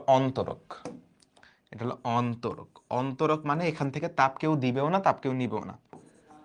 অন্তরক এটা এমন একটা জিনিস, এটা কাউকে তাপ দিবেও না, তাপ নিবেও না, আর এটা সহজে তাপ দিয়ে দিবে, এটা সহজে তাপ নিয়ে নিবে।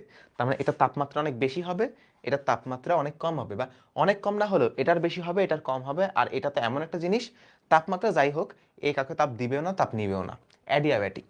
ঠিক আছে, রুদ্ধতাপীয়টা যেমন হয় সেরকম। আচ্ছা, এই অন্তরক পদার্থ দিয়েই রুদ্ধতাপীয়র ওই যে সব খোলস টোলস বানায়, যেন বাইরে থেকে তাপ না আসে, তাপ না যায়, এটা হলো সেই পদার্থ। ওকে, এখন সাদি কার্নো বলল যে আমি কি করব, আমি আগের মতো একটা পিস্টন নিব, একটা এই যে গ্যাস চেম্বার, এটা হলো একটা গ্যাস চেম্বার। ধর কি কালার দিব, কি সাদা কালার দিলাম, এটা হলো একটা গ্যাস চেম্বার। এই গ্যাস চেম্বারের মধ্যে তোমার যেখানে পিস্টন থাকবে, পিস্টন থাকবে, এই যে পিস্টন থাকবে আর ভিতরে গ্যাস থাকবে, পিস্টন থাকবে আর গ্যাস থাকবে। এখন এখন আসো, এখনটা একটু খেয়াল করবা, একটু মনোযোগ দিয়ে খেয়াল করবা। সাদিকারণ বললো এই যে এইখানে যে এই যে পিস্টন যুক্ত যে বস্তুটা আছে, কেমনে সিলেক্ট করে এমনি, আচ্ছা এখানে এই যে পিস্টন, আরে সব সিলেক্ট হয়নি, এই যে এখানে এই যে এই বস্তুটা আছে, পিস্টন যুক্ত যে বস্তুটা আছে, সে কি করবে প্রথমে যে এটাকে অন্তরক বস্তুর উপরে বসাবে, বসালে তো তাপ দিবেও না তাপ নিবেও না, সুন্দর মতো এটার উপরে বসায় দিল, হ্যাঁ। এরপরে সে কি করবে, তাপা ধারে নিয়ে যাবে। এখন তাপাধার জিনিসটা অনেক গরম, সে কি করবে তাপ দিবে। এখন তাপ দিলে কি হয়, যদি একটা জায়গায় তুমি তাপ দাও তাহলে কি হবে, তাপ দিলে কি হবে, এটা কাজ করবে, এটা তাপমাত্রা বৃদ্ধি পাবে। প্রথমত এটা তাপমাত্রা বৃদ্ধি পাবে, অন্তঃস্থ শক্তির পরিবর্তন হবে, তার উপর এটা আবার কিছু কাজ করবে, প্রসারিত হবে। পড়ছিলা কিনা তাপগতিবিদ্যার প্রথম সূত্রে, পড়ছিলা কিনা, যখন এখান থেকে আমি তাপ দিয়ে দিব তখন এই তাপটা দিয়ে কাজ হবে আর অন্তঃস্থ শক্তির পরিবর্তন হবে। এখানে একটা বিষয় আছে, এখানে একটা কথা আছে, এখান থেকে যখন তাপটা এখানে যাবে, এখান থেকে যখন তাপটা এখানে যাবে, এটা সমষ্ণ প্রক্রিয়ায় যাবে। সমষ্ণ মানে অনেক ধীরে ধীরে যাবে, অনেক ধীরে ধীরে যাবে, এবং এমনভাবে যাবে যে যেটুকু তাপ যাচ্ছে সেই তাপ এটার অভ্যন্তরীণ শক্তির কোনো পরিবর্তন করবে না। কি বললাম, সমষ্ণ প্রক্রিয়ায় যাবে। যখন আমি গ্যাসটাকে এখানে নিয়ে আসব তখন এটার তাপমাত্রা, এটার তাপমাত্রা সমান হবে, সমান হবে, এই দুটো তাপমাত্রা সমান। যখন এখান থেকে এখানে তাপ যাইতেছে, যখন এখান থেকে এখানে তাপ যাবে, তখন তাপমাত্রার কোনো পরিবর্তন হবে না এখানে। বুঝো নেই, বুঝো নাই, সহজভাবে বলি, এই দুটো তাপমাত্রা সমান হওয়া লাগবে না, ওটা বাদ দাও।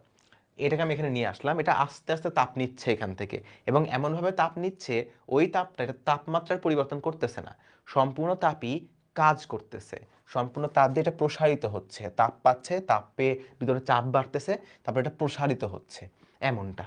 এটার তাপমাত্রার পরিবর্তনে এটা কোনো ভূমিকা রাখছে না, এটা ওইভাবেই সেট আপ করা হবে, এটা ওইভাবেই সেট আপ করা হবে। সেটা হলো সমষ্ণ প্রক্রিয়া। একইভাবে যদি আমি এটাকে এখানে রাখতাম, সে তো তাপ দিয়ে দিত, এটাও সমষ্ণ প্রক্রিয়ায় হইতো, মানে অন্তঃস্থ শক্তির কোনো পরিবর্তন হইতো না, তাপমাত্রার কোনো পরিবর্তন হইতো না, শুধু কাজ হতো। ঠিক আছে, আচ্ছা আচ্ছা, আমরা এইটা ক্লিয়ার করলাম যেটা সমষ্ণ প্রক্রিয়া। এবার আসো, এই যে এইটুকু বস্তু, এটাকে আমি এখানে রাখলাম, তাহলে কি হলো, এটা তাপ নিল সমষ্ণ প্রক্রিয়ায়, তাপমাত্রার পরিবর্তন হইল না, যতটুকু তাপ নিল পুরোটাই সে কাজ করলো, তারপর এটা প্রসারিত হলো, এটা সাঁই করে প্রসারিত হইলো। আচ্ছা, এরপর আমি এটাকে নিয়ে আসে এখানে বসাই দেবো এই অন্তরকের উপর। এখন এটা তাপ দিবেও না তাপ নিবেও না, কিন্তু ওই যে আমি একটু আগে যখন তাপ দিচ্ছিলাম, আমি একটু আগে যখন তাপ দিচ্ছিলাম তখন এটা কিন্তু প্রসারিত হচ্ছিল, ওই যে সাঁই সাঁই এটা বেগ লাভ করছে। যখন এখানে আমি নিয়ে আসবো, এই জড়তার কারণে এটা আরো একটু প্রসারিত হবে, বুঝতেছ। এই যে আমি রাখছি গরমের উপরে, এটা প্রসারিত হচ্ছে, হইতে হইতে আমি সরাই যে এখানে রাখছি, এটা যে উপরের দিকে যাচ্ছিল, এটা যে সরাইলাম, তারপর সে আরেকটু যাবে, সাঁই সাঁই সাঁই সরাইলাম, আরেকটু গেল।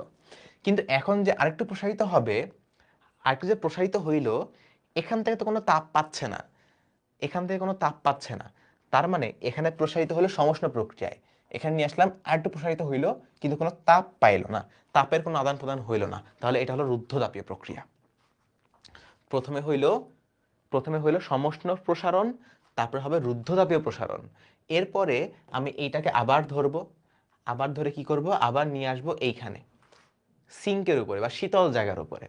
এখন এটা তো প্রসারিত অবস্থায় ছিল, এটা শীতল, তাপ দিয়ে দিবে, তাপ দিয়ে দেওয়ার পর কি হবে, তাপ দিয়ে দেওয়ার পর কি হবে, তাপ দিয়ে দিচ্ছে, এটা সংকুচিত হতে শুরু করবে, তাপ দিবে, তাপ দিয়ে দিল, তাপ দিলে এটা সংকুচিত হয়ে যাবে, আরে সংকুচিত হয়ে গেল। তারপর এটাকে আমি আবার নিয়ে যাব, এটাকে আমি আবার ধরবো, আবার ধরে আবার এখানে নিয়ে যাব, সংকুচিত তো হচ্ছিল, এখানে নিয়ে আসার পর আরেকটু সংকুচিত হবে, এখন তো আর কোনো তাপ পাবে না, এখন এটা হবে রুদ্ধতাপীয় সংকোচন। জিনিসটা ভিজুয়ালাইজেশন করো, জিনিসটা ভিজুয়ালাইজেশন করো, চিন্তা করার চেষ্টা করো। এখানে ছিল, রাখলাম, প্রসারিত হইলো, নিয়ে আসলাম আরেকটু প্রসারিত হইলো, এখানে নিয়ে আসলাম, সংকুচিত হচ্ছে হচ্ছে হচ্ছে, নিয়ে আসলাম, সংকুচিত হয়ে গেল, আবার নিয়ে আসলাম, প্রসারিত, এই প্রসারিত, নিয়ে আসলাম, এটা সংকুচিত, এই সংকুচিত, আবার এই যে এই যে এই যে এই যে তুই পিস্টনটা উঠানামা করছে সবসময়, পিস্টনটা উঠানামা করতেছে, উঠানামা করতেছে, বুঝছো? পিস্টনটা তোমার উঠানামা করতেছে, চিন্তা করতেছো আস্তে আস্তে। এটাই হলো আমাদের কার্নো ইঞ্জিন। এই যে উঠানামা করবে, এটা দিয়েই সে কাজ হবে, এটা দিয়েই কোনো একটা গাড়িতে বা যে কোনো জায়গায় কাজ হবে। এটা ছিল কার্নোর ইঞ্জিন। কিন্তু তুমি বুঝতেই পারতেছো এইটা আসলে পসিবল না। কেন পসিবল না? যখন এখান থেকে সে তাপ নিবে, কিছুটা হলেও কিছুটা হলেও তার তাপমাত্রা চেঞ্জ হওয়ার পসিবিলিটি আছে। সম্পূর্ণ সমষ্ণ প্রক্রিয়া পাওয়া কিন্তু খুবই টাফ। সম্পূর্ণ সমষ্ণ প্রক্রিয়া পাওয়াটা নিয়ারলি ইম্পসিবল একটা জিনিস। কাজেই এইটা আসলে পসিবল না, কিন্তু আমরা ধরে নিচ্ছি এটা হতে পারে, কারণ এটা ডিজাইন করছে, কিন্তু কখনো এটা বাস্তবে বানানো যায় নাই। এটা কখনো বাস্তবে বানানো যায় নাই। এখন এখানে প্রত্যাবর্তী জিনিস কোথায় আসলো? আমি তোমাকে বললাম যে এইটা, এই যে প্রত্যেকটা কেবল একটা করে সাইকেল। এখানে এই যে গেল, আরেকটু গেল, কমলো, কমলো, গেল, গেল, কমলো, কমলো, বাড়লো, আরেকটু বাড়লো, কমলো, কমলো। এটাকে একটা সাইকেল বলে এটাকে। এখান থেকে এখানে গেল একটা সাইকেল, এখান থেকে এখানে গেল একটা সাইকেল। তো এই যে এই সাইকেলগুলোতে, এই সাইকেলগুলোতে সে কি করে, সে একই গ্যাসকে একবার প্রসারণ করে, এবার সংকোচন করে, প্রসারণ করে, সংকোচন করে। এটা রিভার্সেবল প্রক্রিয়া। প্রসারিত করে আবার সংকুচিত করে। রিভার্সেবল না, প্রত্যাবর্তী না, এই জন্য এটাকে বলে কার্নোর প্রত্যাবর্তী ইঞ্জিন। এটাকে বলে কার্নোর প্রত্যাবর্তী ইঞ্জিন। কার্নোর প্রত্যাবর্তী ইঞ্জিন, বুঝতে পারছো? তাহলে এখান থেকে যখন এখানে যাবে, এটাকে আমরা বলছি সমষ্ণ, সমষ্ণ প্রসারণ, তারপরে রুদ্ধতাপীয় প্রসারণ। এখানে নিয়ে আসলে সংকোচন শুরু হয়ে যায়, সমষ্ণ সংকোচন। এখানে নিয়ে আসলে ওই সংকোচন চলতেই থাকে, রুদ্ধতাপীয় সংকোচন, আবার নিয়ে আসি, আবার প্রসারণ, এভাবে চলতে থাকে। সো তুমি যদি গ্রাফ আঁকাও, তুমি যদি এটা গ্রাফ আঁকাও, গ্রাফটা তুমি পাবা এইরকম। গ্রাফটা পাবা এইরকম। এটা হলো পি, এটা হলো পি, এটা হলো আয়তন বা ভি। এটার গ্রাফ হবে এই রকম। খেয়াল করো, প্রথমে ধরো এই পজিশন থেকে আমরা শুরু করি, এই পজিশন থেকে আমরা শুরু করলাম। চাপ আর আয়তন এখানে একটা কোনো পজিশনে আছে, হ্যাঁ, এই পজিশন থেকে আমি শুরু করলাম, অন্তরক পদার্থতে আছে, নিয়ে গেলাম গরম জায়গায়, সে তাপ পাইলো, সমষ্ণ প্রসারণ হচ্ছে। সমষ্ণ প্রসারণ, প্রসারণ মানে কি, আয়তনটা বাড়বে, এটা ভি, এটা পি, তাহলে আয়তনটা বাড়বে, আয়তনটা বাড়লো, চাপ কমবে, অবশ্যই আয়তন বাড়লে চাপ একটু কমবে। এরপরে কি হচ্ছে, নিয়ে আসলাম সমষ্ণ প্রসারণ হচ্ছে, আমি আবার আগের জায়গায় নিয়ে আসলাম। এবার প্রসারিত যে হচ্ছিল ওই ধাক্কায় আরেকটু প্রসারণ হবে, কিন্তু এখানে কোনো তাপ পাচ্ছে না, এটা হবে রুদ্ধতাপীয় প্রসারণ। এখন রুদ্ধতাপীয় যে প্রক্রিয়া, তার যে গ্রাফ আমরা আগেই দেখছি, এই গ্রাফটা অনেক খাড়া হয়। সমষ্ণ হচ্ছে রুদ্ধতাপীয় গ্রাফ খাড়া হয়। সো এই গ্রাফটা হবে আর একটু খাড়া, এই গ্রাফটা হবে এই রকম হবে, গ্রাফটা একটু বেশি খাড়া হবে, তাই না? আরেকটু প্রসারণ হইলো, অত বেশি হয়নি, একটু সামান্য প্রসারণ হয়েছে। আবার দেখো, তো এখানে প্রসারণ হলো, আমি আবার এখানে নিয়ে আসলাম, এবার সংকোচন শুরু হবে। সংকোচন শুরু হবে, কি সংকোচন? এই সবগুলো প্রক্রিয়া কি প্রক্রিয়া? সমষ্ণ প্রক্রিয়া। এবার সমষ্ণ সংকোচন শুরু হবে। যে এই অবস্থায় ছিল গ্যাসটা, এই অবস্থায় ছিল গ্যাসটা, এই গ্যাসটার এখন সংকোচন শুরু হবে। সে এখান থেকে ধরো সংকুচিত হয়ে এখানে চলে আসলো, সংকোচন হয়ে গেল, দেখো আয়তনটা সংকোচন হয়ে গেল। একটু ভালো করে আঁকাই, ধরো এই যে সংকোচন হইল, হয়েছে, সংকোচন হইল, আবার আগের জায়গায় নিয়ে আসবো, আবার আগের জায়গায় নিয়ে আসবো, না কি হইলো, দাঁড়াও, আচ্ছা, সমষ্ণ প্রসারণ নিয়ে আসলাম, রুদ্ধতাপীয় প্রসারণ, এরপর সমষ্ণ সংকোচন, এবার আমি আবার এখানে নিয়ে আসবো, সংকোচন যে হচ্ছিল তার ধাক্কায় এখানে আরেকটু সংকোচন হবে, কিন্তু এখানে তো কোনো তাপ নাই, তাহলে এটা হলো রুদ্ধতাপীয় সংকোচন। এখন রুদ্ধতাপীয় তো আরো বেশি খাড়া হবে, রুদ্ধতাপীয় প্রক্রিয়া আরেকটু খাড়া হবে। সেটা যদি এরকম হয়, এটা আরেকটু খাড়া হবে, এটা আরেকটু খাড়া হবে। সো এটা হবে তোমার এই রকম, এটা হবে কিরকম, ধরবো ধরো এটা হবে এইরকম, এইরকম, এবং গ্যাসটা আগে যেই অবস্থায় ছিল আবার সেই অবস্থায় ফেরত চলে যাবে, আগে যে অবস্থায় ছিল সেই অবস্থায় ফেরত চলে যাবে। এবং এই সম্পূর্ণ প্রক্রিয়া ঘটার সময়, এই সম্পূর্ণ প্রক্রিয়ায় এই তাপাধার ক্রমাগত তাপ দিতে থাকবে, আর এই সিঙ্ক ক্রমাগত তাপ নিতে থাকবে। তাপাধার তাপ দিতে থাকবে, সিঙ্ক তাপ নিতে থাকবে, তাপাধার তাপ দিতে থাকবে, সিঙ্ক তাপ নিতে থাকবে, বুঝছো? এখন পি আর ভি এর গ্রাফ তোমাদের আমি প্রথম দিকে পড়াইছিলাম এই চ্যাপ্টারে। তো ওখানে কি পড়াইছিলাম তাদের মনে আছে? এটা একটা সাইক্লিক প্রসেস, এটা একটা সাইক্লিক প্রসেস। তাপ এখান থেকে এখানে যাচ্ছে, এই যে সরি তাপ না, গ্যাস এখান থেকে এখানে যাচ্ছে, আবার এখানে, তারপরে আবার ফেরত আসতেছে এখানে, তারপর আবার ফেরত আসতেছে এখানে। এটা কি সাইক্লিক না? ঘড়ির কাঁটার দিকে ঘুরতেছে। তাহলে কিছু মনে পড়ে আমরা কি পড়ছিলাম? ঘড়ির কাঁটার দিকে যখন ঘুরে তখন এই যে মাঝখানে যে ক্ষেত্রফলটা, এই ক্ষেত্রফলের সমান কাজ হয়। মনে ছিল? মনে আছে? আমরা যখন সাইকেল পড়ছি, পিভি এর গ্রাফের সাইকেল পড়ছি, ওখানে আমরা পড়ছিলাম এই যে মাঝখানে যে ক্ষেত্রফল, এই যেখানে যে এরিয়া আছে, এই এরিয়ার সমান কাজ হয়। এবং সাইক্লিক যেহেতু, এই কাজটা পজিটিভ হবে, এই কাজটা পজিটিভ হবে। তার মানে তুমি এই প্রসেসে কাজ পাবা এখান থেকে। ইঞ্জিনের মানে মূল উদ্দেশ্য কি? ইঞ্জিনের মূল উদ্দেশ্য হচ্ছে তাপ শক্তিকে কাজে কনভার্ট করা। সেখানে তাপ শক্তি পাচ্ছে, এই যে তাপ নিচ্ছে, তাপ দিচ্ছে, তাপ শক্তি সে পাচ্ছে, এই তাপ শক্তিকে সে কাজে কনভার্ট করতেছে। ওই যে উপর নিচে হচ্ছে। ইঞ্জিন তো দেখছো কখনো? পিস্টন বলে এটাকে, উপর নিচু হয়, সেখান থেকে চাকা ঘুরায়, সেখান থেকে বিভিন্ন মেশিন চলে, সেখানে তুমি কাজ পাচ্ছ এখান থেকে। বুঝতে পারছো? এটুকু বুঝতে পারলে বইলো যে ভাই এটুকু বুঝতে পারছি।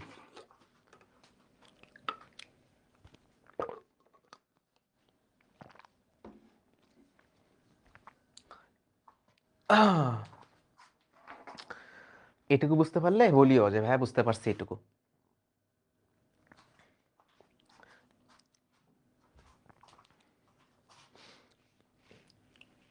ওকে ওকে ওকে ওকে, আচ্ছা আমরা বুঝতে পারছি। ঠিক আছে, এবার একটু এই সাইকেলটা নিয়ে আমরা একটু আলোচনা করব। এই সাইকেলটা নিয়ে একটু বিস্তারিত আমরা একটু এখানে আলোচনা করব। তো প্রথমত এই সাইকেল দেখে আমরা কি বুঝতেছি? এখানে এই সাইকেলের দিকে তাকায় আমরা কি বুঝতেছি?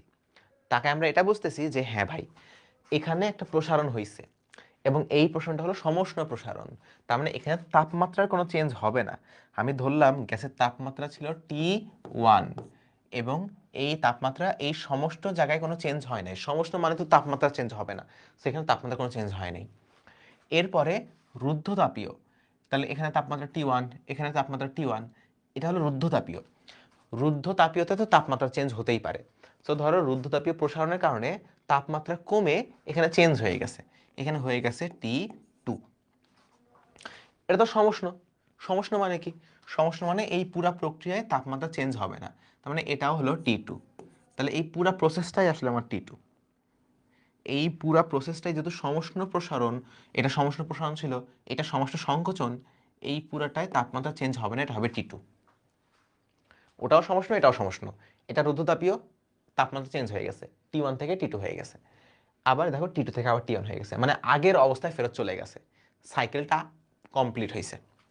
আচ্ছা আচ্ছা আচ্ছা, ঠিক আছে। যদি এটা বুঝি তাহলে আসো আমরা একটু বোঝার চেষ্টা করি যে কাজ কতটুকু হইতেছে, কিভাবে কি হইতেছে। কার্ণচক্রে বিভিন্ন সময়ে বিভিন্ন রাশিমালা।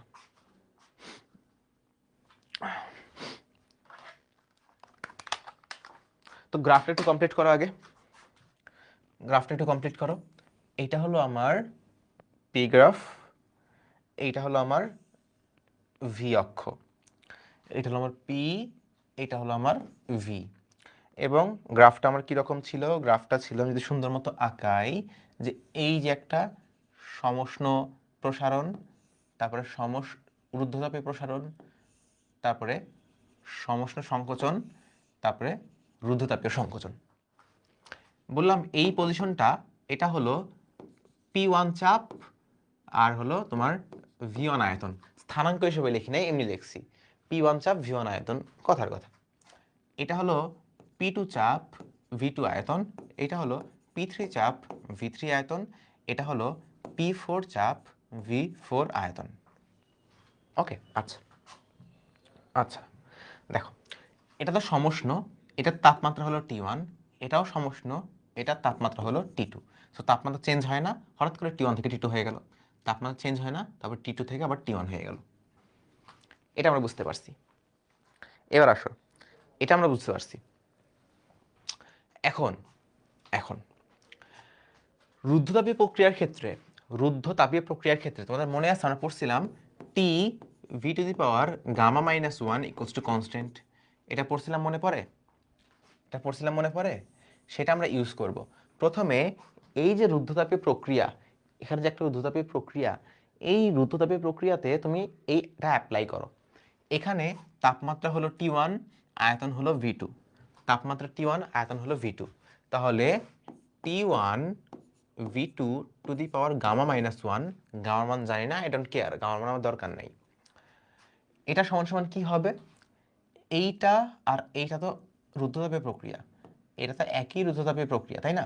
তাহলে এইখানে এটার মান এবং এইখানে এটার মান তো সমান হবে। তাহলে এইখানে তাপমাত্রা কোনটা? T2, আয়তন কোনটা? V3। তাহলে সমান সমান কি হবে?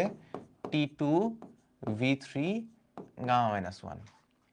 আবার এই প্রসেসরটা খেয়াল করো, এখানে কি V1 T1, তাহলে T1 V1 gamma minus 1 equals two, এটা পুরাটাই তো রুদ্ধতাপীয় না, এই পুরাটা রুদ্ধতাপীয়। তাহলে এই বিন্দুতে আর এই বিন্দুতে এই অনুপাতটা অবশ্যই সমান হবে। তাহলে এখানে কত হবে? এটা এখানে তাপমাত্রা কত? T2 আর আয়তন কত? V4, V4 gamma minus 1। আচ্ছা, এটা হলো আমাদের 1 নাম্বার ইকুয়েশন, এটা হলো 2 নাম্বার ইকুয়েশন। এখন ভাগ করে দাও, ভাগ করে দাও। কি দিয়ে কাকে ভাগ করবা? আমি বলি, 1 কে 2 দিয়ে ভাগ করো, 1 কে 2 দিয়ে ভাগ করো। 1 ভাগ 2 ভাগ করলে কি আসবে?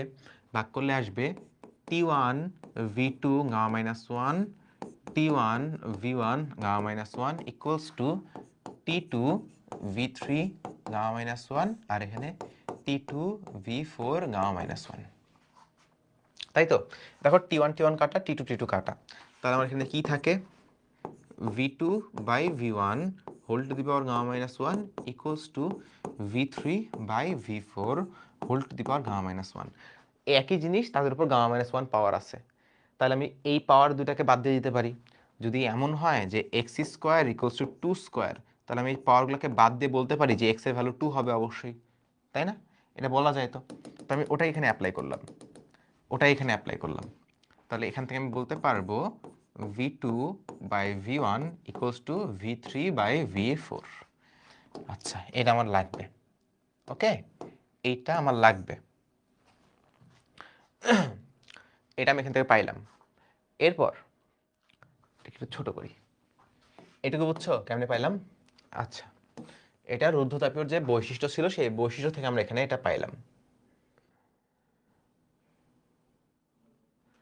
এরপর আসো, V2 by V1 equals to V3 by V4 পাইলাম। তোমাকে যদি বলি যে এই যে ঘটনাটা ঘটবে, সমষ্ণ প্রসারণ, সমষ্ণ প্রসারণ মানে কি? মানে সে তাপ নিবে, সেই তাপটা অন্তঃস্থ শক্তির কোনো পরিবর্তন করবে না, সেই তাপটা পুরাটাই কাজ হবে, সেই তাপটা পুরাটাই প্রসারণ হবে। তার মানে এখানে সে কিছু পরিমাণ তাপ গ্রহণ করবে, Q1 পরিমাণ তাপ গ্রহণ করবে, এবং এই যে Q1 পরিমাণ তাপ গ্রহণ করবে এই সমান পরিমাণ কাজ হবে। কারণ কি? এটা সমষ্ণ, সমষ্ণতে কি হয়? তাপমাত্রার পরিবর্তন হয় না। তাপমাত্রার পরিবর্তন না হলে কি হবে? অন্তঃস্থ শক্তির পরিবর্তন হয় না। Q1 তাপ নিবে, সে পুরোটাই দিয়েই সে কাজ করবে। আচ্ছা, এরপর রুদ্ধতাপীয় কোনো তাপের আদান প্রদান নাই। এটা দেখো সমষ্ণ সংকোচন, সংকোচন মানে কি? সে তাপ ছেড়ে দিবে, তাপ ছেড়ে দিবে, যতটুকু তাপ ছেড়ে দিবে সেই পরিমাণ কাজ পরিবেশ তার উপরে করবে। তাপ আর কাজেরই তো সম্পর্ক, এখানে তো অন্তঃস্থ শক্তির কোনো পরিবর্তনই নাই যেহেতু সমষ্ণ। তাহলে এখানে সে একটু তাপ ছেড়ে দিবে, এখানে সে Q2 পরিমাণ তাপ সে ছেড়ে দিল। মনে রাখো আমি কিন্তু ছেড়ে দেওয়া তাপ Q2 বলছি, আমি বলছি ছেড়ে দেওয়া তাপ Q2, ছেড়ে দেওয়া তাপ Q2, ঠিক আছে? তাহলে এখানে কি ডেল কিউ যদি হিসাব করতা, ডেল কিউ তো মাইনাস আসবে, ডেল কিউ মাইনাস আসবে না, ওই মাইনাসটাই আমি ধরছি Q2। বুঝছো? দেখো ধরো কোনো একটা প্রসেস আছে, ধরো কোনো একটা সমষ্ণ প্রসারণ আছে, সেই সমষ্ণ প্রসারণ তুমি হিসাব করে পাইলা ডেল কিউ হলো -200 জুল, কথার কথা পাইলা। ধরো মাইনাস কি বুঝাচ্ছে? মাইনাস বুঝাচ্ছে অপসারণ করা তাপ শক্তি, মাইনাস বুঝাচ্ছে ছেড়ে দেওয়া তাপ শক্তি। মনে পড়ে? আমি এই ছেড়ে দেওয়া তাপ শক্তি ধরলাম Q2, তার মানে এইটা আসলে এই যে 200, যদি Q2 হিসাব করে 200, এটা মাইনাস ছাড়া, দেখো অ্যারো দিয়ে বুঝাই দিচ্ছে এটা হলো ছেড়ে দেওয়া তাপ, হলো ছেড়ে দেওয়া তাপ। কাজে আমি ধরে নিছি যেটা ভ্যালু মাইনাস আসবে ওটার ভ্যালুটা আমি নিছি, ঠিক আছে? কাজে Q2 এর ভ্যালু কিন্তু মাইনাস না, Q2 এর ভ্যালু কিন্তু মাইনাস না, Q2 এর ভ্যালু হয়তো 200, যদি আমি যেটা বললাম আবার বলি দেখো, এটা তো -200 আসতো, ধরো কথার কথাটা -200 আসতো, কথার কথা এখানে তো আসবে, এটা তো সংকোচন হয়েছে, তার মানে তাপ ছেড়ে দিবে, তো ডেল কিউ তো -200 আসবে। আমি ধরে নিছি তাহলে 200 জুল তাপ বর্জন করে, এই 200 হলো এইটা। সো এই কিউ টুর ভ্যালু, এটা আসলে মাইনাস না, কিউ টুর ভ্যালু হলো পজিটিভ। ঠিক আছে, কিউ টুর ভ্যালু হলো পজিটিভ, কিউ টুর ভ্যালু হলো পজিটিভ, এটা উল্টায় ফেলো না। অনেকে ভুল করে, অনেকে বলে কিউ টুর মান নেগেটিভ হতো, আরে নেগেটিভ না রে বেটা, কিউ টু আমি তো ধরে নিচ্ছি এটা বর্জন করা শক্তি, এটা তাহলে নেগেটিভ কেন আসবে, এটা পজিটিভ আসবে, কিউ টু হলো পজিটিভ ভ্যালু, বাট আমি জানি যেটা ছেড়ে দেওয়া শক্তি, বুঝছো? আচ্ছা, তাহলে এইখানে যদি আমি এই ইঞ্জিনের কথা চিন্তা করি, এই ইঞ্জিন কি করতেছে, এই ইঞ্জিন কিউ ওয়ান তাপ নিচ্ছে এবং কিউ টু তাপ ছেড়ে দিচ্ছে, এবং এটা কাজ হচ্ছে, কিউ ওয়ান তাপ নিচ্ছে, কিউ টু তাপ ছেড়ে দিচ্ছে, এবং এদের যে পার্থক্য, সেই পার্থক্য দিয়ে কাজ হচ্ছে। তুমি প্রশ্ন করো, ভাই আপনি কেমনে বুঝলেন কাজ হচ্ছে? কারণ আমি তো চিত্র দেখেই বুঝতে পারতেছি, এই যে সাইক্লিক চিত্র, তার মানে এটার মধ্যে যে একটা ক্ষেত্রফল আছে, এই ক্ষেত্রফলের মধ্যে কাজ হচ্ছে। আমরা প্রমাণ করে আসছি অলরেডি, আমার আগের ভিডিওগুলো দেখবা এই লেকচারে, এই প্লেলিস্টের, আমি কিন্তু প্রমাণ করে আসছি যে এখানে ক্ষেত্রফল তৈরি হলে এটা কাজ হবে। সো অবশ্যই এইটার মানের মধ্যে পার্থক্য থাকবে, কিউ ওয়ান কিউ টু আলাদা আলাদা হবে, এবং এদের পার্থক্যই হবে কৃতকাজ। তাহলে তাহলে ডাব্লু যেটা কৃতকাজ, ডাব্লু কোনটা, ডাব্লু হচ্ছে Q one minus Q two, তাহলে দক্ষতা যেটা, দক্ষতা কোনটা, দক্ষতা হচ্ছে one minus Q two divide by Q one, বা তোমরা এটাও বলতে পারো যে Q one minus Q two divide by Q one, এটাও বলতে পারো, এটাও বলতে পারো। আর Q one minus Q two মানে তো ডাব্লু, তোমার যেটা আছে তুমি সেটা বলতে পারো। আচ্ছা, এখন তাহলে আমি এটা কেন আনলাম এখানে? দেখো, দেখো ওখানে কি আছে, Q two by Q one আছে না, দেখো Q two by Q one আমি আনলাম, এবং এটাকে আমি একটু সাজায় গুছায় লিখতে পারি, এটাকে আমি একটু এখান থেকে সাজায় গুছায় লিখতে পারি, কি লিখতে পারি, V two by V one equals to V three by V four, তাই তো? আচ্ছা থাক, ওটা থাক। দেখো Q two by Q one equals to কত আসে, Q two by Q one equals to কত আসে, কিউ টু মানে কোনটা, কিউ টু, কিউ টু হচ্ছে এই যেখানে ছেড়ে দেওয়া তাপ, কিউ টু হচ্ছে এখানে ছেড়ে দেওয়া তাপ। এখন আমি বলে দিছি যে এইটা আমি আসলে পজিটিভ ধরে নিছি। এখন এই প্রসেসে, এই প্রসেসে তুমি ফর্মুলা যদি বসাও, del Q equals to del U plus del W সমষ্ণ, তাহলে এইটা অভ্যন্তরীণ শক্তির পরিবর্তন নাই, এটা হলো জিরো, তাহলে del Q equals to del W, তাই না? এটা হলো জিরো। ওকে, তাহলে যতটুকু তাপের অপসারণ হবে ততটুকুই কাজ হবে, যতটুকু তাপের অপসারণ হবে ততটুকুই কাজ হবে। কাজের ফর্মুলা বসাতো, কাজের ফর্মুলা কোনটা, কাজের ফর্মুলা কি, সমষ্ণ প্রক্রিয়ায় মনে আছে, আগের ক্লাসে দেখছিলাম, এন আর টি এল এন, এন আর টি এল এন শেষ আয়তন বাই আদি আয়তন, শেষ আয়তন কোনটা এই প্রক্রিয়ায়, ভি ফোর, আদি আয়তন কোনটা, ভি থ্রি, ভি থ্রি।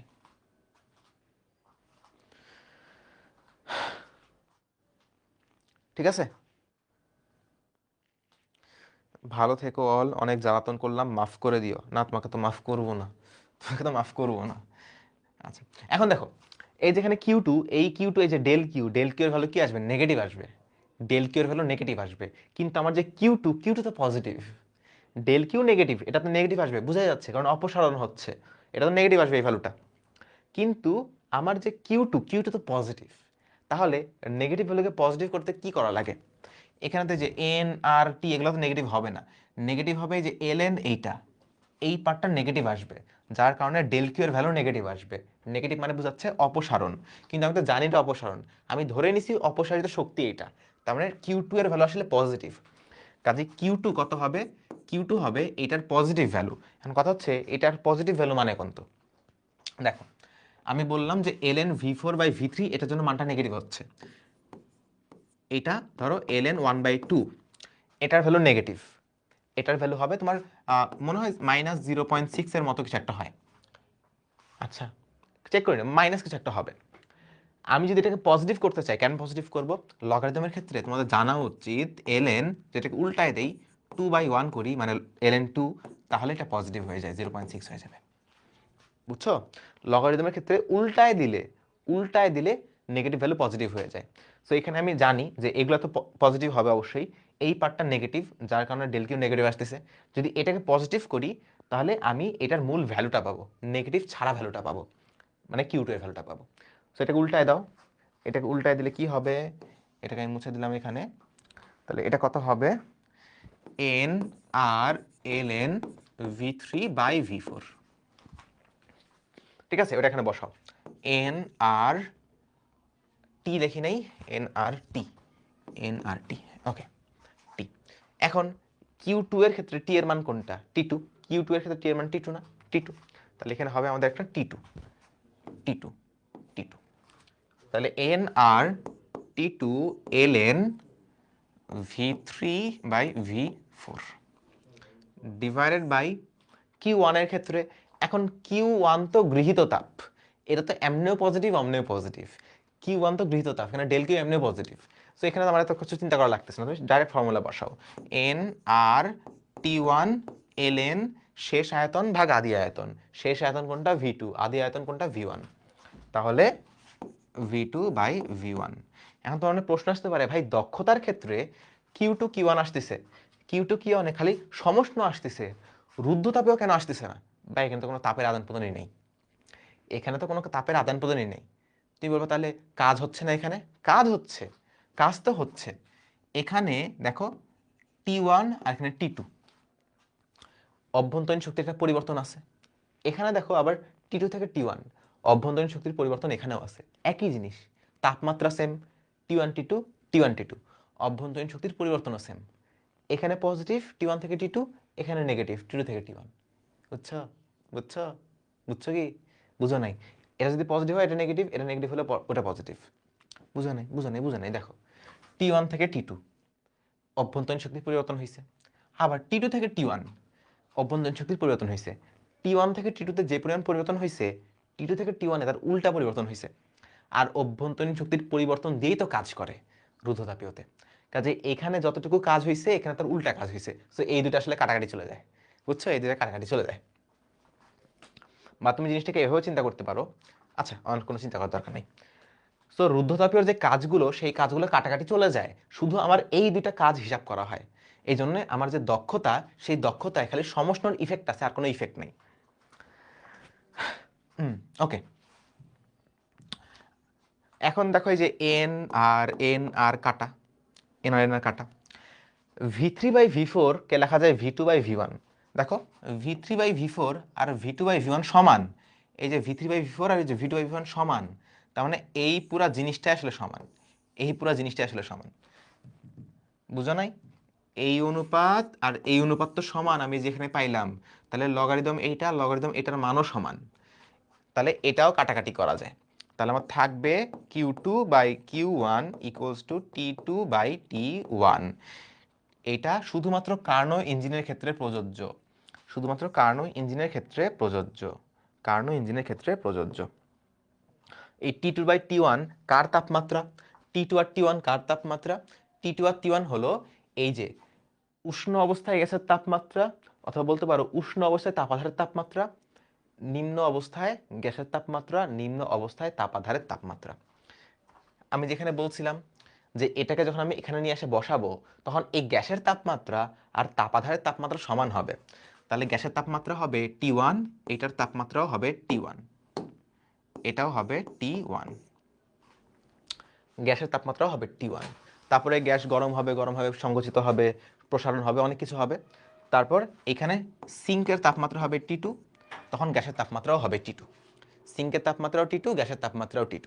ঠিক আছে, আচ্ছা, তাহলে এই যে টি, টি জিনিসটা আসলে তাহলে কি বোঝাচ্ছে, এখানে এই যে টি আমি লিখে দিই, তাহলে T1, T1 কি, T1 হচ্ছে গ্যাসের অথবা অথবা তাপাধারের, তাপাধারের তাপমাত্রা।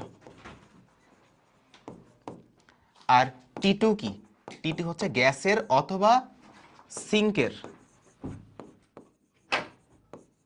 সিঙ্কের তাপমাত্রা।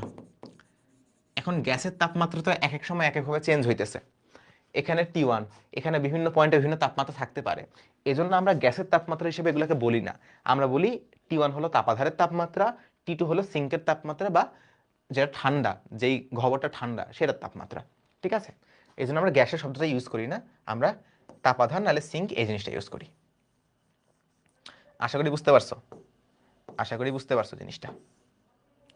এই হলো আমাদের পুরা বিষয় আশয়, এই হলো আমাদের পুরা বিষয় আশয়।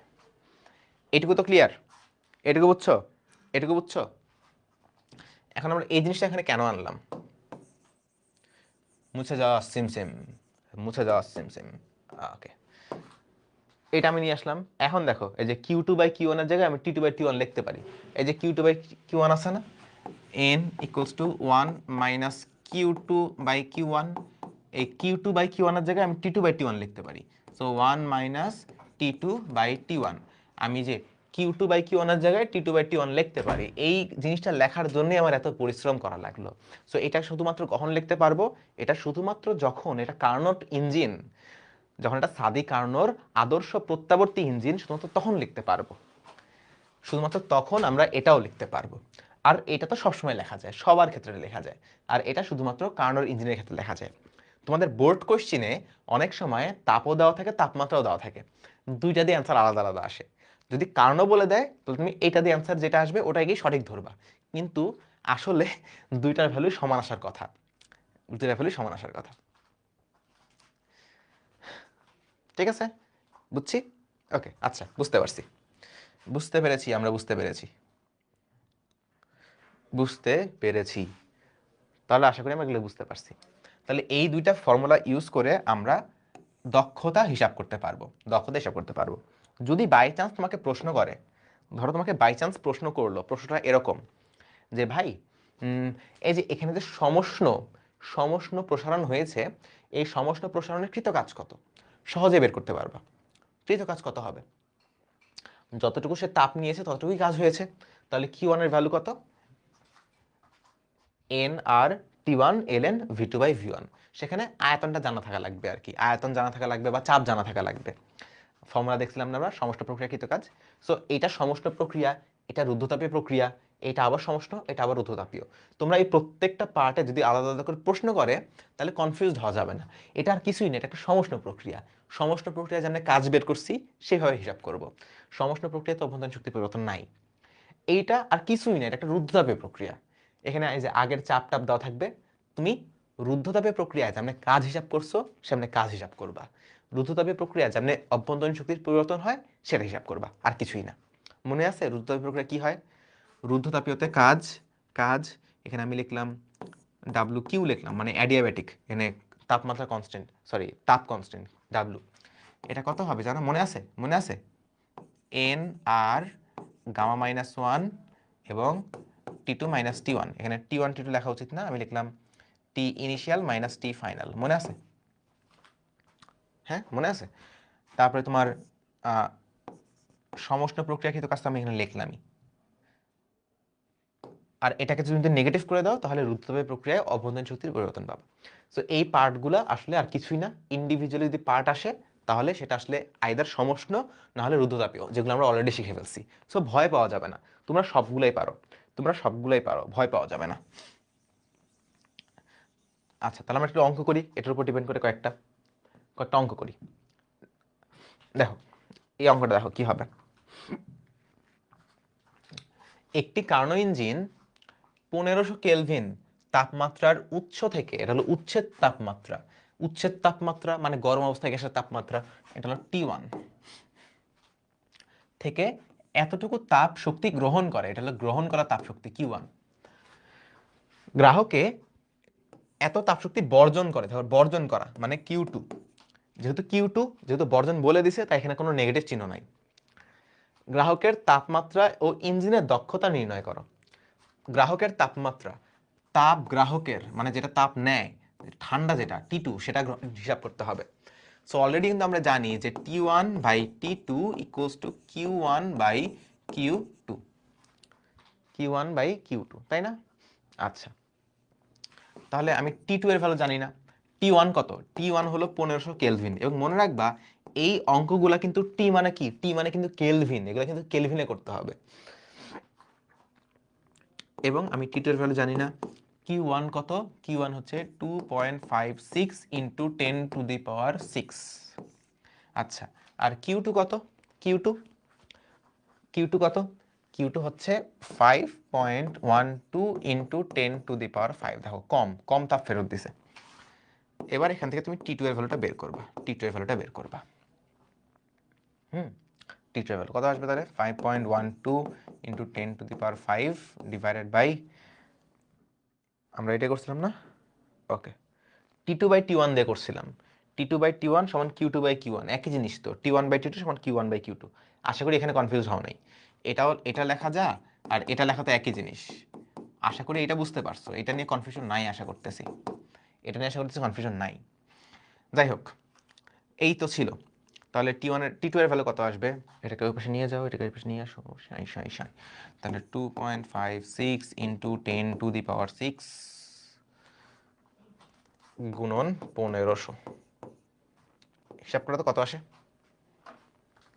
হিসাব করে কত আসে? 0.12,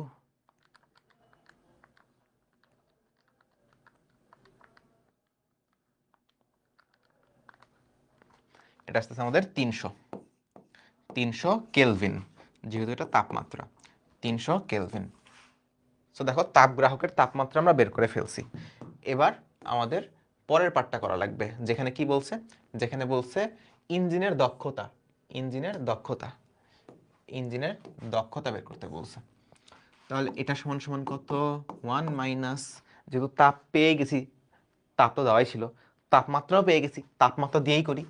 1 মাইনাস T2/T1, Q2/Q1 সমান T2/T1। আচ্ছা, তাহলে 1 মাইনাস T2 কত? 300, আর Q1 কত? 1500। ওকে, তাহলে 1 মাইনাস 300/1500, এটা আসবে 0.8, বা তুমি পার্সেন্টে লিখতে পারো। সুতরাং দক্ষতা,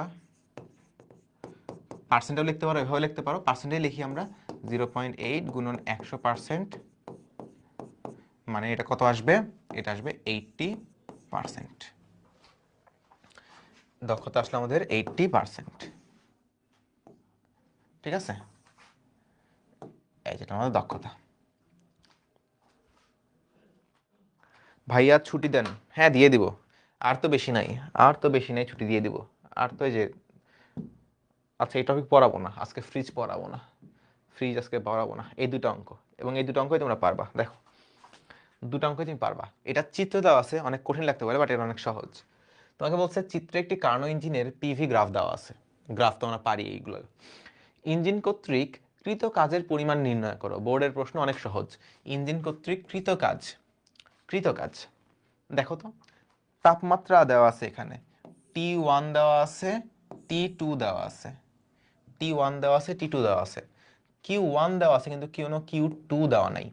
এখানে কোনো Q2 দেওয়া নাই। কিন্তু কাজ বের করতে হলে W মানে কি? গৃহীত তাপ আর বর্জিত তাপের পার্থক্য। Q1 আছে, Q2 নাই, কিন্তু তাপমাত্রাগুলো আমি জানি, তাহলে আমি হিসাব করতে পারবো। কিভাবে হিসাব করব? আমি জানি তোমার Q2/Q1 ইকুয়ালস টু T2/T1। ওকে, আচ্ছা, তাহলে Q2 সমান কত হবে? Q2 হবে Q1 গুণন T2/T1। এবার মান বসাও সব। Q1 কত বন্ধু? 500। আচ্ছা, T2 কত বন্ধু? 387, নাকি কত? 27, 327। আর T1 কত? 827, 827। তাহলে Q2 এর ভ্যালু কত আসে?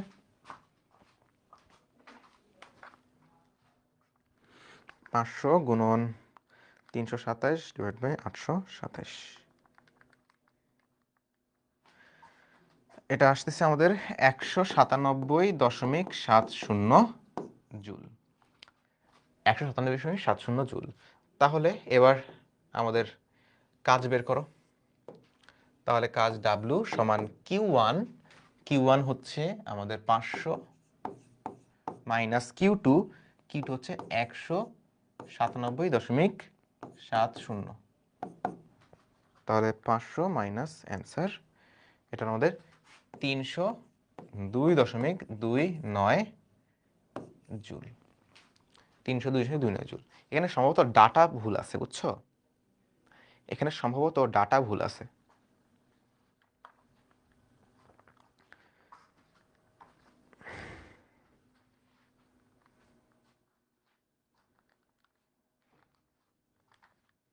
এখানে ডাটা ভুল আছে বুঝছো।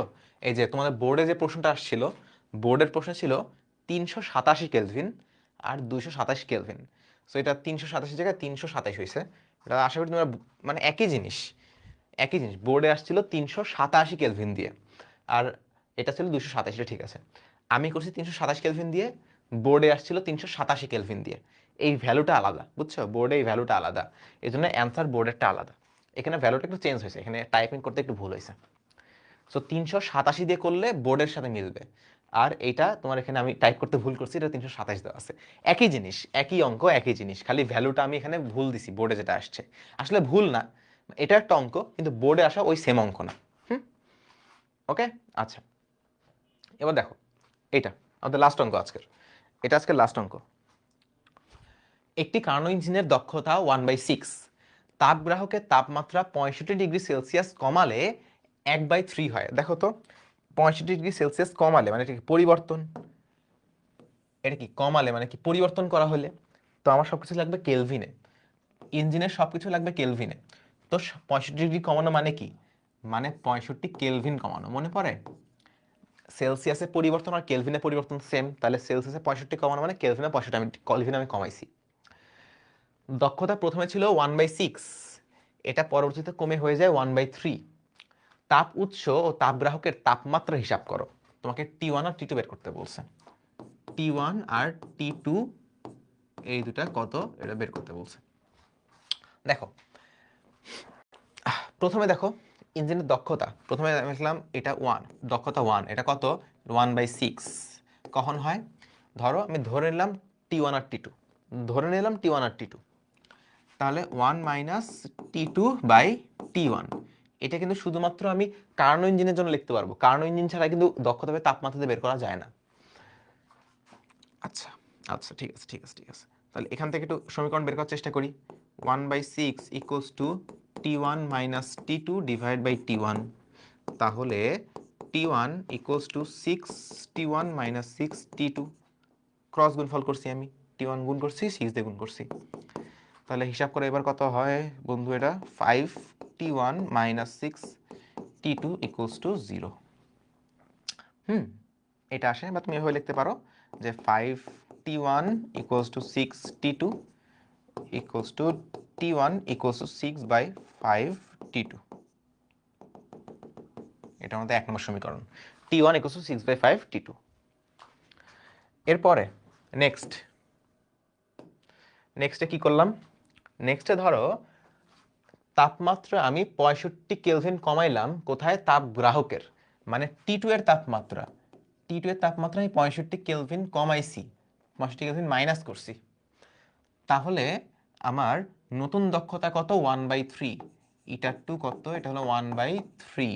কখন হয়, যখন সবকিছুই সেম আছে কিন্তু T2 এর মান আমি 65 কেলভিন কমাই দিয়েছি, নিচেটা তো সেমই আছে, তাই তো।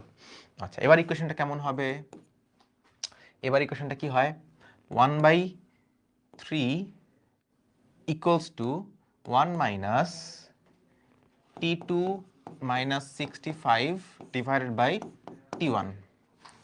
আচ্ছা, এবার গুণ করে দাও। আচ্ছা, গুণ আগে লসাগু করি, লসাগু করলে আসবে T1 মাইনাস T2, আর মাইনাসে মাইনাসে প্লাস, প্লাস 65, বুঝছো, মাইনাসে মাইনাসে প্লাস, লসাগু করছি খালি, লসাগু এই মাইনাস যে গুণ হয়ে গেল -T2 প্লাস 65। ওকে, সমান সমান কত আসে, এটা সমান সমান আসে, এখানে গুণ করো T1 আর 1 গুণ করো, তাহলে T1 ইকুয়ালস টু 3 দিয়ে এটা গুণ করো, 3T1 মাইনাস 3T2 প্লাস 65 গুণন 3, 65 গুণন 3 কত হয় 195 না, 65 গুণন 3 195, তাও রিচেক করি 195। আচ্ছা, তাহলে এখান থেকে দেখো কত আসে, T1 টাকে পাশে নিয়ে গেলে 2T1 minus 3T2 plus 195 equals to 0। এখন আমি বললাম T1 মানে হলো 6/5 T2, T1 মানে হলো 6/5 T2, তাহলে 2 গুণন 6/5 T2 minus 3T2 plus 195 equals to 0। আচ্ছা, তাহলে এটা হিসাব করো, তাহলে 2 ডিভাইড বাই 5 -3, এটা আসবে আমাদের -3/5 T2 ইকুয়ালস টু -195, বা T2 এর ভ্যালু কত আসবে 5 ইন্টু 3, এটা আসবে 325 কেলভিন। আমি T2 এর ভ্যালু পাইলাম 325 কেলভিন। T2 হলো আমাদের 325 কেলভিন। তাহলে T1 কত? তাহলে T1 কত? T1 সমান 6/5 T2, তার মানে 6/5 গুণন 325 কেলভিন। তাহলে কত হয়? 390 কেলভিন। এবার অঙ্কটা ঠিক আছে কিনা এটা বোঝার একটা উপায় হচ্ছে এই তাপমাত্রাগুলো ব্যবহার করে চেক করা। এই তাপমাত্রাগুলো ব্যবহার করে চেক করা যে দক্ষতা এত আসে নাকি। আসলে একটা আমি ক্রস চেক করি, 1 - 325 ডিভাইড বাই 390, 1/6 আসতেছে, সাবাস, প্রথমটা মিলছে। এরপরে 325-এরটা 65 কমাই ফেলে দেখি 1/3 আসে নাকি, 1/3 আসতেছে, তার মানে আমাদের অঙ্ক ঠিক আছে। সো এইভাবে তুমি তাপগতিবিদ্যার কার্নো ইঞ্জিনের অঙ্কগুলো সমাধান করতে পারবে। এরপরে তোমার কাজ হলো তোমাদের মূল বইয়ের যতগুলো অঙ্ক আছে সবগুলো অঙ্ক অ্যাপ্রোচ করা, সবগুলো অঙ্ক সলভ করার চেষ্টা করা, এবং টেস্ট পেপারের সবগুলো প্রবলেম অ্যাপ্রোচ করা এবং সলভ করার চেষ্টা করা। অনেক ইউনিক প্রবলেম পাবে, অনেক দারুণ প্রবলেম পাবে। যত বেশি প্রবলেম সলভ করবে তোমার প্রবলেম সলভিং দক্ষতা, তোমার প্রবলেম সলভিং স্কিল তত বেশি বাড়বে। এবং আমাদের পদার্থবিজ্ঞান দ্বিতীয় পত্রের কোর্স ব্যাচ ইলেকট্রিক্স, যেখানে আমি ইয়াসিন ভাই এবং আশিক ভাই পদার্থবিজ্ঞান দ্বিতীয় পত্রের সমগ্র ক্লাস নিচ্ছি, ফুল পেপার একটা কোর্সে কমপ্লিট হবে ইনশাল্লাহ। এবং তার সাথে তোমাদের জ্ঞান অনুধাবন, ক খ, এমসিকিউ সবগুলো হার্ড কপি বই আমি তোমাদের কুরিয়ার করে পাঠিয়ে দেবো। সো কোর্সে দেখা হবে, ক্লাসে আগামী লাস্ট ক্লাসে দেখা হবে। ভালো থাকো, সুস্থ থাকো, আল্লাহ হাফেজ, বাই বাই। আমি এখন হলে যাই, তোমরাও ঘুমায় যাও। গুড নাইট, আল্লাহ হাফেজ।